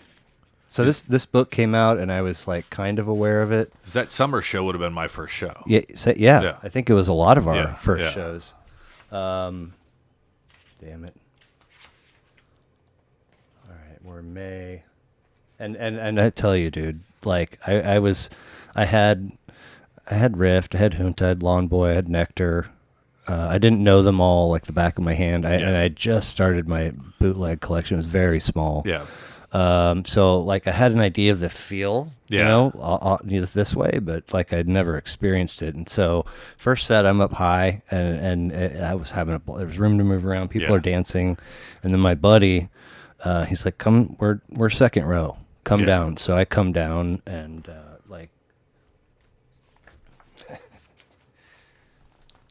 just read the subtitle to that chapter out loud. Oh. Fish play the best show of their career. God, I can't read with my glasses on. Sorry. Fish play the best show of their career, and no one notices.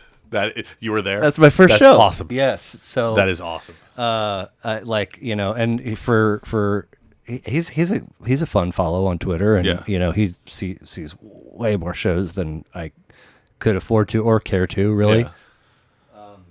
It would be hard to do that these days. Yeah. But it's a hackneyed, boring thing to say. They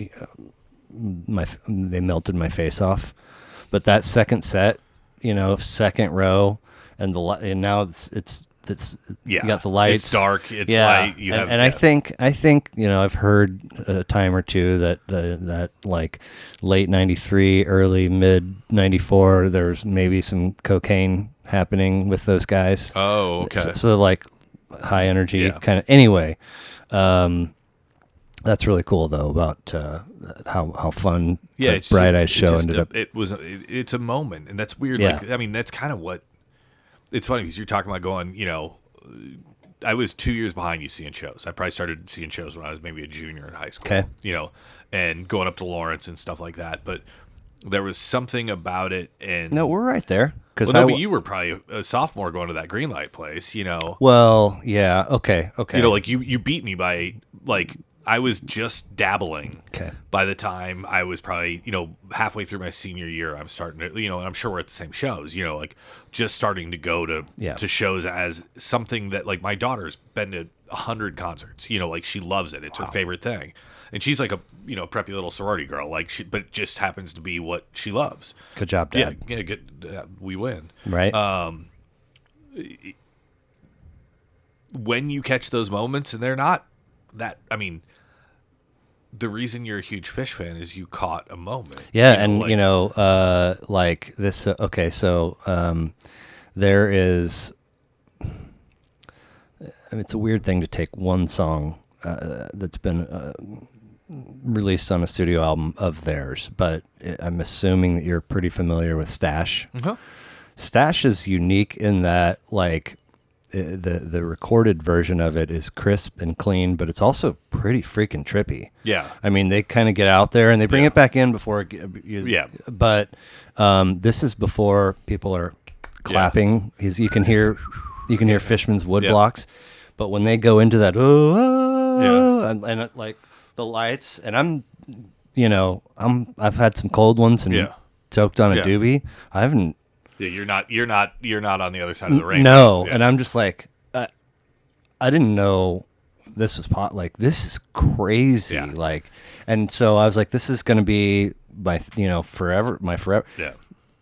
1 year later, whatever, 14, 15 months later, Jerry's dead. Yeah. And then you get massive spillover, and everything changed. The vibe changed. Yeah. But we had, I remember like that era of that band, which I probably saw 5-6 shows between 94 and 96, after that I didn't like him as well. Yeah. There was something about, and I'm sure so much of that there's a collective energy there that the energy changed.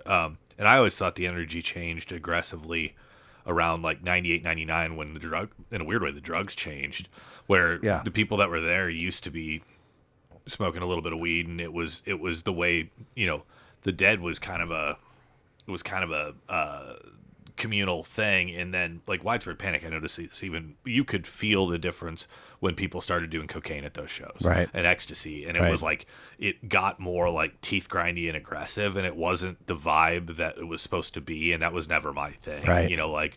And so I remember the feeling of the community thing absolutely changed, because they were so goofy in 1994 too, where you're like, is like, it's silly. They always had a cover that you would like, you'd see Love and Cup, or you'd see Day in the Life, or you'd see something like that, where it was again a little bit of a break in the crazy, but it was such a like, you could tell Fish loved music. Yeah. That was the thing about like Trey loved music, and even at that point they were doing the Halloween shows where they did Talking Heads. Sure. They did Quadrophenia, which they still sort of do. Kinda, yeah. It sucked to me when that changed. Yeah. Because I remember seeing some of those shows in Chicago and like Alpine, and just not being into like. Sure. I remember being not into like by about 99, 2000, like going to those shows because it was habit, not because it was enjoyable. Right. And then at some point, I remember missing the front half of like a Widespread Panic show at UIC in Chicago, and realizing I didn't care that I missed the first half of it. I'm like, I don't have to go to this anymore. Right. And I've probably only seen him 25 times on accident since I've told this story on here before, but Anna and I went to the first 4 years of Wakarusa. Okay. And then it moved and whatever. But one year, in fact, I've got it open on my phone on Setlist FM right now, because it's just been recently. Sound Tribe Sector 9. Okay. Is headlining Sunday night. Okay. And back then, now I play hockey on Wednesdays. I used to play on Sundays. Okay. So we pack up camp Sunday. I don't know, not first thing, but midday. Go home, unload. I go play. She comes with. I play my hockey game. I shower. Yeah. We drive back up for Sound Tribe. Oh, cool. Stone cold sober. Yeah. Never seen them before. I own nothing. I might own one CD. Yeah. And we get kind of, it's, yeah. It's pretty 6:30. Pretty chill at that point. Yeah. Everybody's blown out. Yeah. We get really close, and I'm like, what the fuck is, like, everybody on stage like has their spot and they have an instrument, but a lot of people have laptops, and like some people looks like they have mixers. Like, I'm not really sure what's about to happen, and the crowd starts filling in behind us, and lots of people have these fucking like 15 and 20 foot tall totems. Oh, like Europe. Oh, I don't know, man. It's but a total Europe huge thing. sticks with like a character on the top. Yeah, that's how European festivals are, where they have those things up there, and that's how you find your buddies. And it's that, but also all the things up there are like kind of like spooky and creepy and weird looking. Yeah, like they're all unique. Okay, right. So they start playing, and it's again, man. They're each doing their thing, but they're also fucking with shit sound wise. It was so fucking amazing. How cool is that? And I didn't even get one beer. I was just stone cold sober and was so blown away. Come home, and then whenever, I don't know if it was the next time they're coming through, but the next time I was aware, they're playing an all ages show at Liberty. Yeah. So I go up solo. And I was like, a couple cold beers and take it easy and then drive home. Well, I get like like you're the stage. Yeah. And here's my spot. And it starts to fill in, and as it's filling in and getting more and more crowded, people are just very clearly being disrespectful of at least my space. Yeah. Like not just the occasional elbow, just running into, and just all of a sudden like this whole situation is really sloppy. Yeah. What year is this? This is, I mean, so that Wakarusa show was 06, so this is probably 07 or 08. Okay.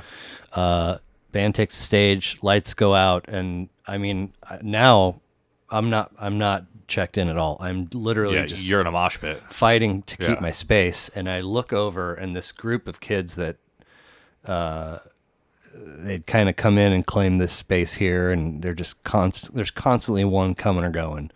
And I look over, and somebody's got cigarette cellophane full of what I'm assuming is Molly. Yeah. And just like all of them are like falling over one another, trying to get their finger in the back and the thing so they can just. And I'm just like, this sucks. Yeah, this isn't what I wanted to do. Right. Yeah. But just. And those are the only two times I've seen him. And the craziest dichotomy, and I couldn't tell you shit about that show because I let my headspace get ruined. Yeah. By anyway. But they're. I mean.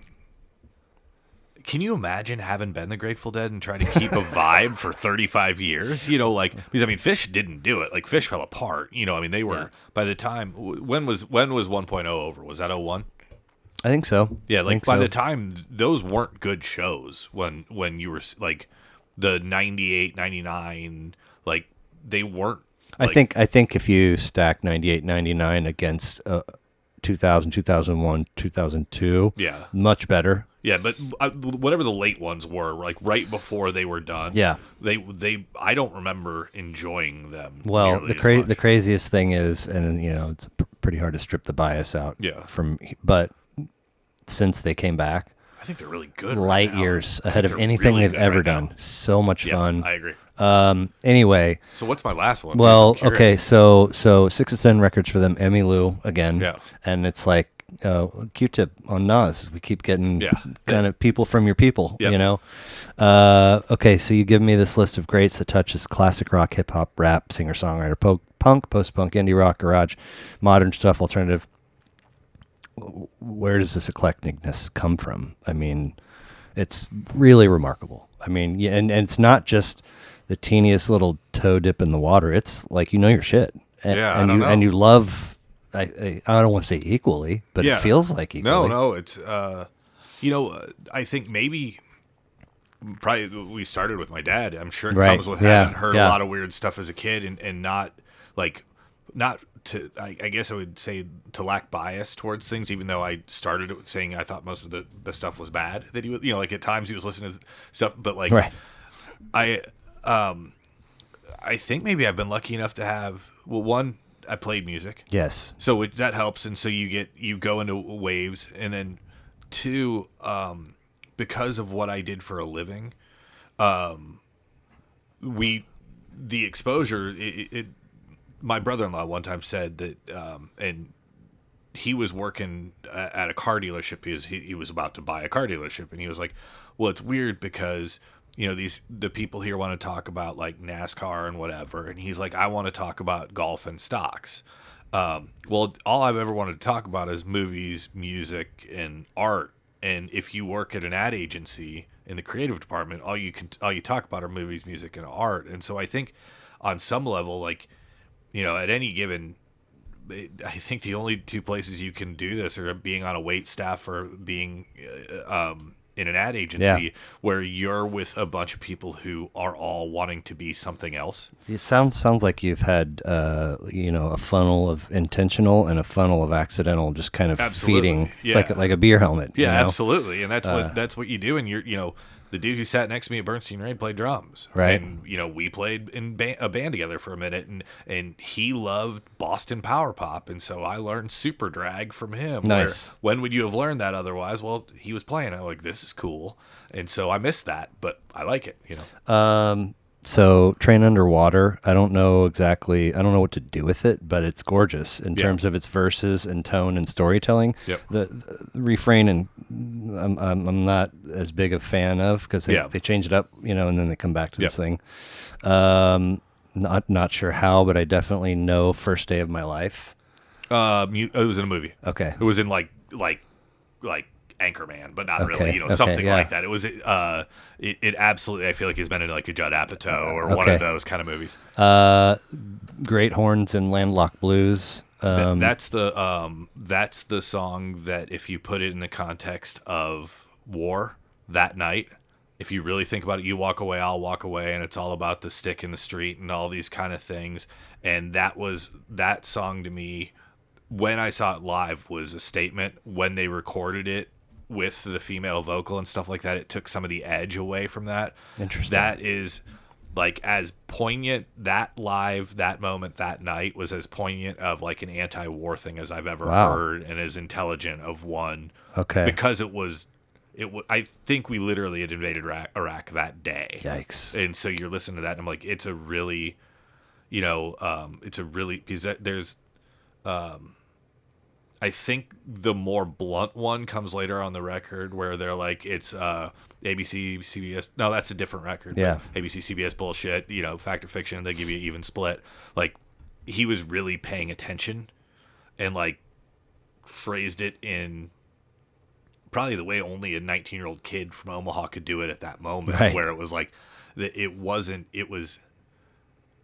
like what Masters of War, right. where like that's Dylan saying "fuck you." Mm-hmm. That's him having observations of being, if you go back through his more childish, early, brilliant stuff, he just had these moments where he was, and I don't know if it was on this record or not, but like he's talking about like going through school and passing, at least I got an A, so I don't have, and you can't give that the blame and all sorts of shit like right. that. But it's like these moments of like, and I don't know that I would have connected to it if I listened to it when I was 46.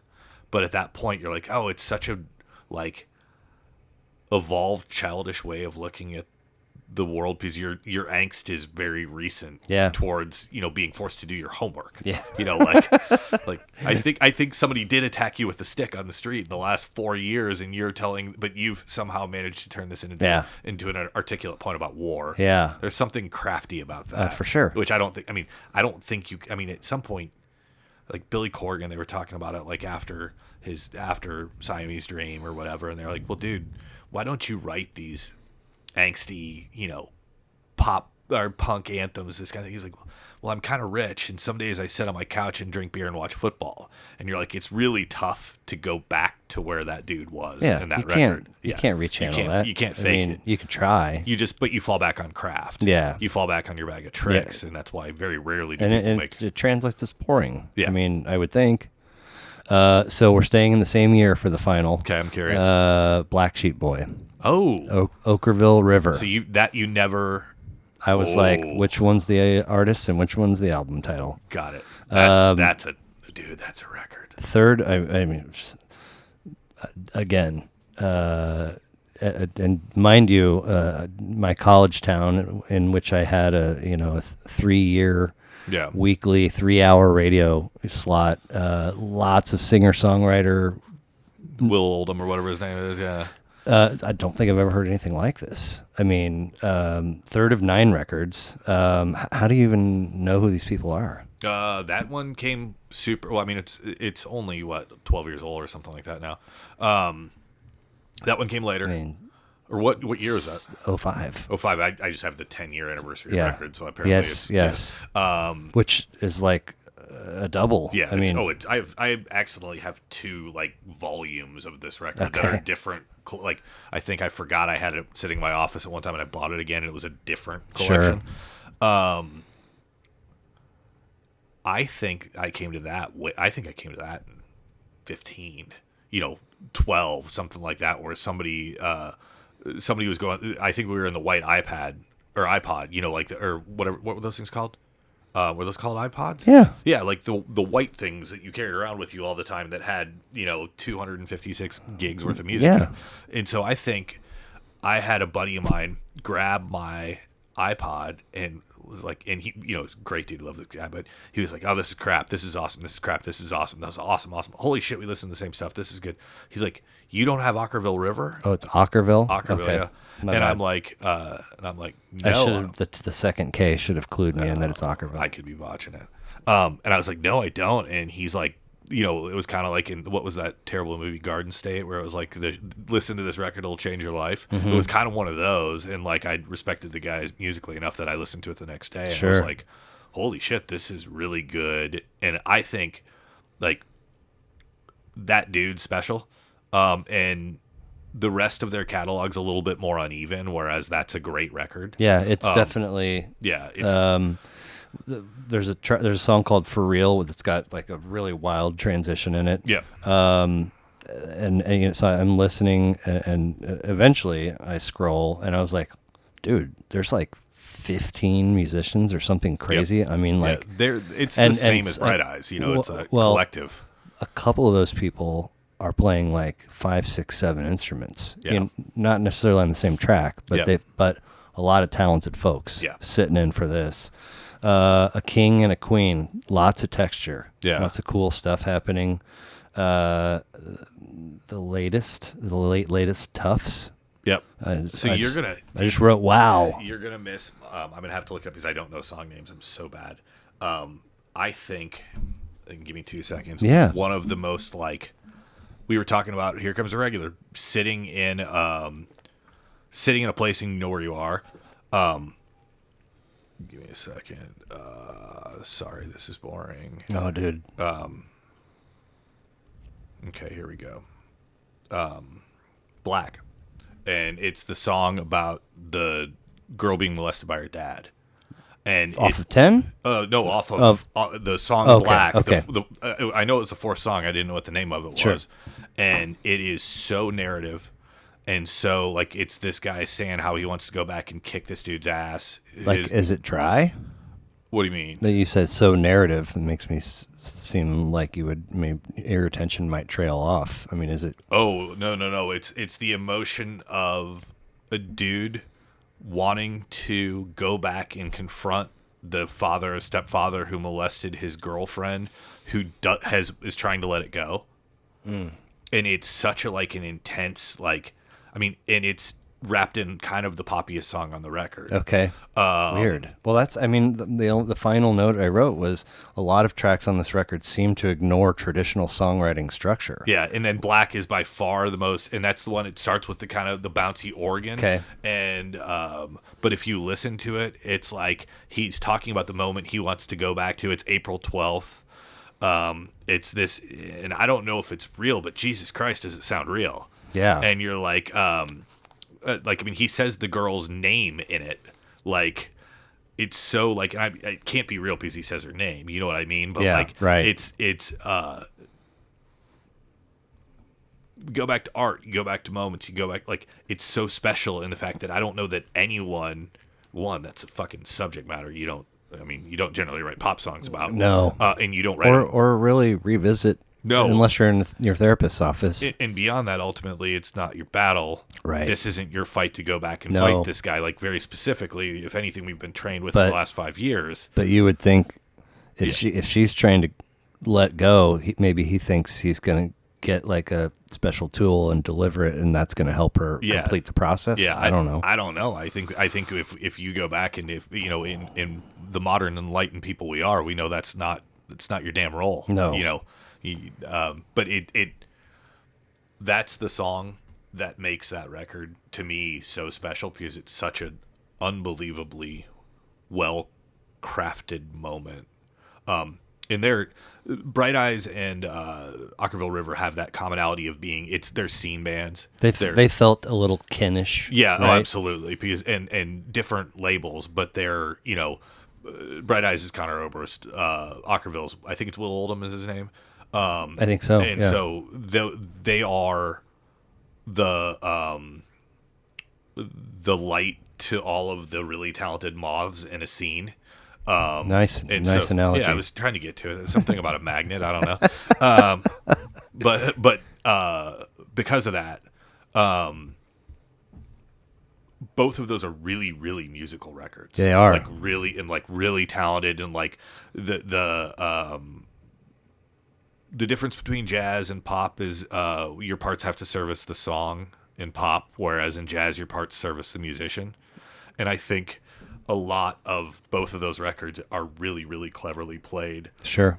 And Wilco's a great example of this. It's like the parts. Wilco also feels kin Yeah, to both of yeah. these on maybe another removed Probably level. Yeah, and probably on a significantly more commercial, Right. Probably more. I mean, I would never say the word better. Right. That's not fair. Right. But like on a more, let's call it more accessible. Sure. You know. Okay, so the 9 that I did not include from Yeah, your list. I'm curious. I want to just read the title. Okay. And we're at 10 o'clock already. Well, so be as I'll be brief quick. or Yeah. as lengthy as you I'll want. be quick. 89, Paul's Boutique. Dude, the $1 billion record. Right. First of all, I mean, How so?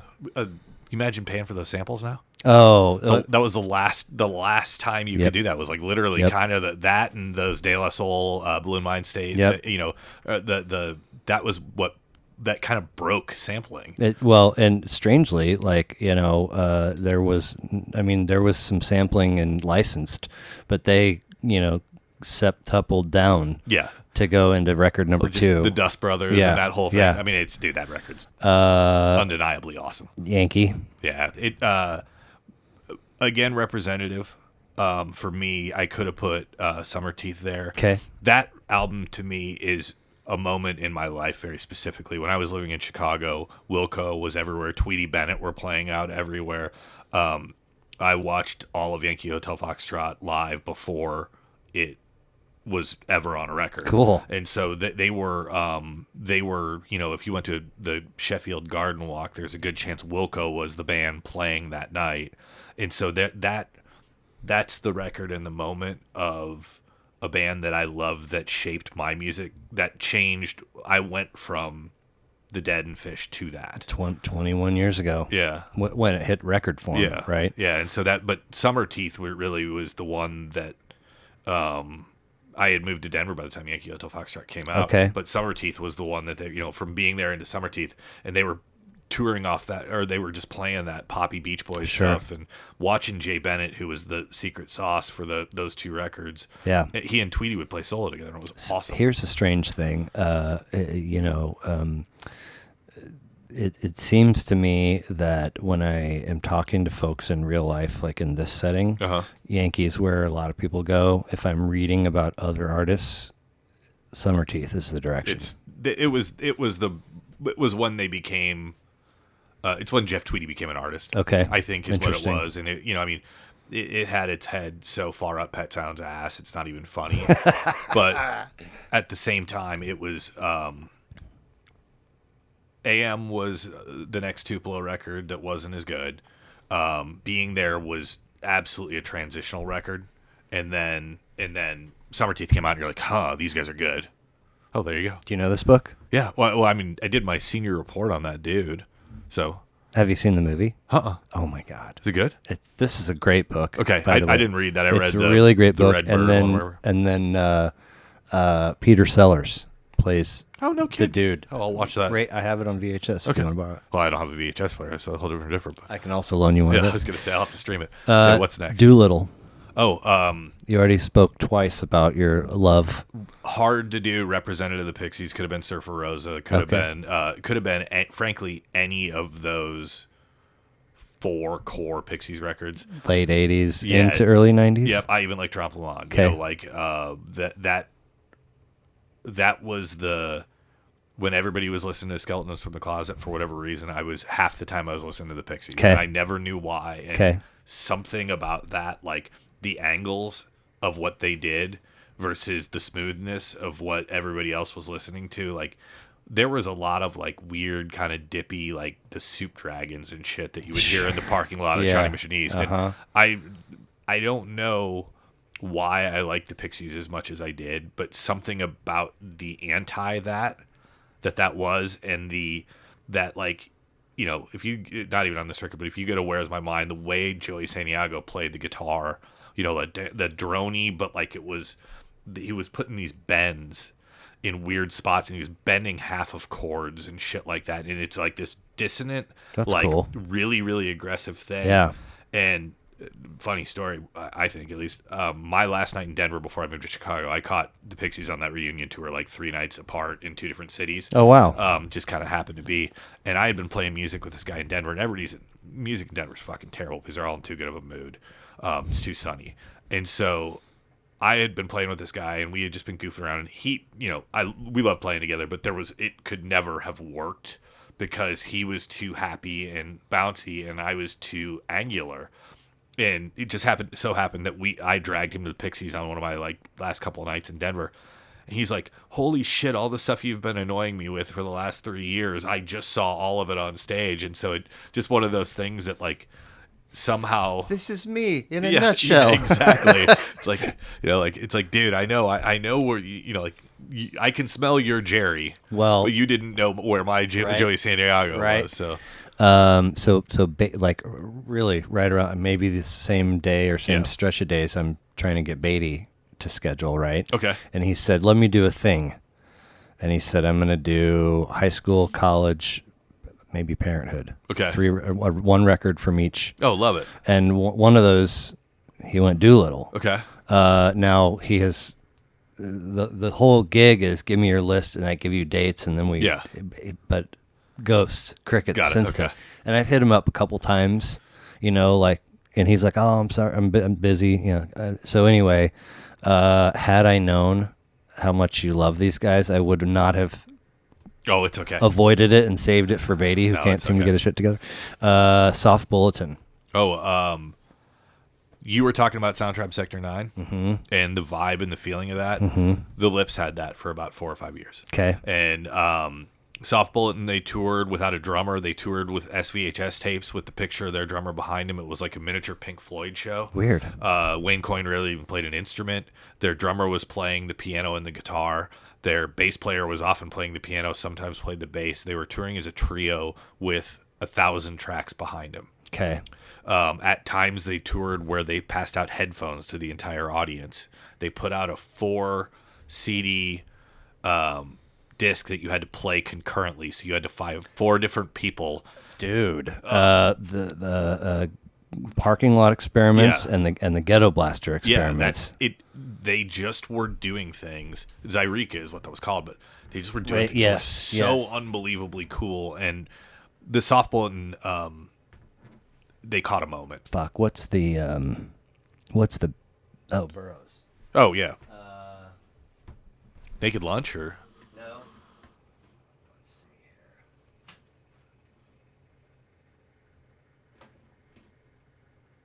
Oh, wrong title. William S. Burroughs has a book called The Soft Machine. Oh yeah, that different deal. Which is the Soft Machines are a rad band out of Texas too in the early mid-2000s. So that book, he would take magazines, and like peel a phrase and then peel a phrase, and that was how he would construct a sentence. And there's like, body jumping, and the way the body jumping happens, I think, is like, through sodomy and a whole bunch of weird shit. But like that, when I read about the parking lot experiment and the ghetto, I was like, soft bulletin, a lot of overlap, it seems. That dude caught just a moment of rampant creativity where did you do the soft bulletin much? Did you listen to that much at the time? I've never listened to the Flaming Lips. Because I hated them. Yeah. Because one year, probably 2005 maybe, they were headlining Wakarusa had this thing where they would have 2 headline stages, and you could go to one and totally not hear the other. Yeah. And so I skipped to go because somebody wanted to, and like it just all felt like a build up to him getting in the bubble and going out in the crowd. I was like, this is so fucking boring. Yeah. Like, why do so many people like this band? Somebody else picked a different Lips album. And which one? Tales from the Satellite Heart? or Yoshimi and the Pink Robots. Somebody else picked that, and they Okay. flaked. Okay. I did the prep, and then they didn't come, and then Little Gilman picked. It's the cover is like striking. Okay. Clouds Taste Metallic? Nope. Okay. Later? I don't know. Okay. But and I loved it. Yeah. It's such a good record. I was like, fuck. Well, dude, Soft Bulletin. Okay. That I think that hit. I mean, the record he chose, there was a lot of what I read. There was a lot of talk about the record he chose, but they kept dropping references to Soft Bulletin. Soft Bulletin was just. It's the same as Yankee Hotel Foxtrot. It was almost an accidental piece of art. Speaking of people who can't get there, he's fucking rescheduled twice. Little Gilman. Yeah. But no, Soft Bulletin's. I would say the way that dude told me to listen to Ockerville River, I'm going to tell you to listen to Soft Bulletin. Okay. It's really, really special. And At War with the Mystics. oh yeah, that's way deep. Okay. Gotcha. That's probably 2 after that. Okay. You're going to tell me to listen to Soft Bulletin? Yeah, for sure. Okay, if you computer. It's kind of hard not to do that. You know, it's a cliche, but it's really fuck that. It is really good. A masterpiece. It's really I good. don't love every track. Like there's what don't you like? For the easiest go-to is the cleaner, not drinking as much. That's not even a track. Well, That's anything that also gets like super, like dances into the field of metal. Okay. I'm like, no. Oh yeah, I don't mind that stuff. I didn't even mind when they got like I loved Ben's Iron Lung, all that stuff where it gets really heavy and dissonant. But I have a proclivity to that. Yeah. OK Computer's just kind of undeniably magic. I could talk for an hour about absolutely. with nobody in the chair. Yeah, just just Europe 72. oh, well, talk about representative. Have you seen Long Strange Trip? Oh, dude. When did that is that the one that Kreutzmann's kid did? I don't think so. Is it a series on Amazon? Yes. Yeah, that's Kreutzmann's Okay. kid directed that. Oh, really? Yeah. Okay. Yeah, for sure. I saw that, but I saw it 4 years ago. Yeah. Yeah. Absolutely fantastic Yeah. part where the dude that's always in the truck, Yeah. he for some reason he's like I don't know what, maybe he heard the opening, but he's like he's got to go in and be there for this morning dew. Yeah. And and Jerry like looks and sees that he's there and kind of like, you better hope That tape doesn't run up on fire. Yeah. Abbey Road. That my argument about why the Beatles are the greatest band of all time is that the unfinished songs for the second side of Abbey Road, the medley, if they put 2 of those on a record finished over the course of 5 records, would still be a Rock and Roll Hall of Fame band. If they just finished their unfinished thoughts at the end of that record. Interesting. That's a better catalog than Yes has. You know, like you know what I mean? Like most bands in the world would take just a finished version of Came In Through the Bathroom Window and even Her Majesty. Like So is that gospel to you that they're the greatest band of all time? I think they're the greatest of what they are of all time. I think they Interesting. are not even metaphorically, like I think they're almost inarguably that. That doesn't mean they're my greatest band of all time, but I don't think anybody's ever been more prolific, more impactful, and more I don't know. I think there's before and after the Beatles in a weird way, and so it's kind of it's like we accidentally put that stamp on Christ before and but it should have been the Beatles. Yeah, and I think Paul McCartney, like if we go back to the elements of things I keep talking about, Paul McCartney might be my least favorite Beatle. I mean, like I might go Ringo over Paul McCartney, but that dude's ear and eye for pop is. I don't think he's Beethoven. He's Bach. He's Miles Davis. Do you like Wings? I can tolerate Wings. Like, I don't dislike Wings, but I've never sought Wings. I mean, sure. Band on the Run is undeniably brilliant. I'm a sucker for love songs. Okay. I love that tune. The bass in that tune, and I don't know, it's just sweet. I loved the way the Beatles played off of each other and the way, like, those 3 and Ringo, Ringo being the one, the vanilla of that band, but you need a little vanilla in there. So Whitehead chose the White Album. Okay. And I'm not going to do his quote justice, but he essentially said everything on the record besides "While My Guitar Gently Weeps" is kind of silly and throwaway garbage. Yeah. And I was like, what? For the record that the double record that you picked? Yeah. Okay. I can see that. I mean, but that's why I chose Abbey Road, is sure. because the stuff that they disposed at the end of their career is still brilliant. Yeah. You know, I mean, I had no idea how, like, really, you know, in terms of putting out records like that and touring, it was a short window. Oh, they stopped I touring just in had 65, this vision of like 19 years. No, it was like 63 to 69, weird, 68. Weird. Yeah. Wish You Were Here. Okay, that's, I mean, representative again. Over Dark Side and The Wall and Animals. Yeah. Fascinating. It's I mean, nobody had ever done that before. Like open to close. Really, one song, kind of. It's 8 tracks, but that's kind of what I love about it. Is it might have been that was what I was listening to most recently when you asked me the question. So but that's the whole thing, is that just Shine On You Crazy Diamond is just so rad, man. And some of those organ strokes, like you literally stone cold sober can like allow yourself to feel. Metal feels the same way to me, but it's the opposite of drums in space. Yeah, there's always a point, and there's always a movement, and there's always like there's always direction. Yeah, and like, where have we ever seen a showcase where Gilmour really shows his chops? Like in some of that. Yeah, Barney. Yeah. I mean, I worship at the altar of David Gilmour. Yeah, too. Roger Waters fans can take a hike. Yeah. Siamese Dream.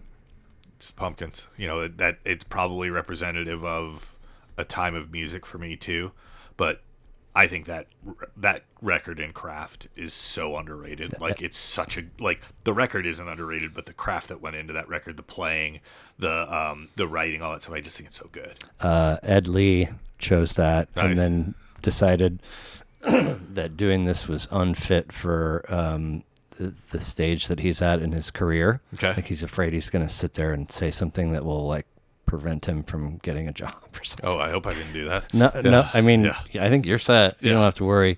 That's it for your list. My final questions were, do your kids have a relationship with music? I think we've answered that. Yeah, for sure. Does Robin? Not as much as the kids would. Robin likes music, but I think at some point, after having been together for 28 years or something of that distance at this point, she's probably lost a little bit of any musical identity she would have had when she was 20 years old. And she got smothered? Yeah, more than likely. Okay, so tomorrow, whatever details you want to assign to the scenario, but you wake up and you and your kids and everybody, and as far as you want to reach family-wise, okay, are 1,000% taken care of financially. Okay. There's more money than anybody can spend in there if you want to try. Yeah. Before everybody dies. Okay. What are you doing with yourself? You don't have to work. You don't have to think about money. You just literally, the time is yours to. This is gonna sound real hacky, but probably not a hell of a lot different. I would golf and fly fish and ride your bike. I probably wouldn't play much golf, honestly. I'd probably fly fish and ocean. I mean, like, I don't know that I mean, I still have a 9-year-old, you know what I mean? And so in some ways, until he's in college, I would make sure that he still, becomes something. I would probably still go to work, as dumb as that is, because I would want him to be raised normally. Being a dad is probably the most important job you'll ever have. And so that would, in a weird way, I don't know that. I mean, I would love to be able to go places for 2 or 3 weeks at a time, but I mean, we just got back a week ago from being in Croatia for 10 days. Nice! It was awesome. I saw her post. Yeah, and I would totally. I mean, I'd buy a house in Croatia, but we'd still probably live in the same house we live in now. Right. It's not. I don't know what else, and who knows, shit could change on Wednesday, but I don't know what else we really need. Right. And I would do my best to not overcomplicate the next 9 years of that kid's life. Right. And then in 9 years, I mean, who knows? I probably spend a hell of a lot less time when it's hot. as stupid as it is, Right. I'd either be on a river or on an ocean where Well, it cools down. I think it's for some people it's fly fishing, for some people it's surfing, for some people it's travel. Yeah. Some people might really want to just keep doing and just have like you can really have a real smile. Yeah. Like eliminate all the stress. You have a little bit of purpose by going to your thing. And I honestly think that's probably where I'd be. and I'd have a private plane that when I want to go fly fishing, I'd go fly fishing, but I don't need it. Yeah, somebody's flying it, you're tying flies, and maybe bringing your guitar along. All that sounds delightful. If you can make that happen, I'm in. So when we sat down, you're like, "I'll see him in an hour." Yeah. Hopefully, we're okay. Nobody's upset. I've been texting. We're okay. good. Okay. Cool. This was a lot of fun, and I really appreciate you coming to do it, especially with all the things that you have going on. Does the need a plug? Oh God, no, we're all good. Okay. Yeah, no, I don't think anybody listening to this needs a commercial. Man. I mean, you never know. Yeah, I did just like last week. It's only been living on YouTube and on the website. Uh-huh. I just last week got it on a handful of the audio platforms. Oh, awesome! And so just today, for the first time, I just went fucking around and accidentally clicked on an analytics page, which has the map of the world and shows you all the spots.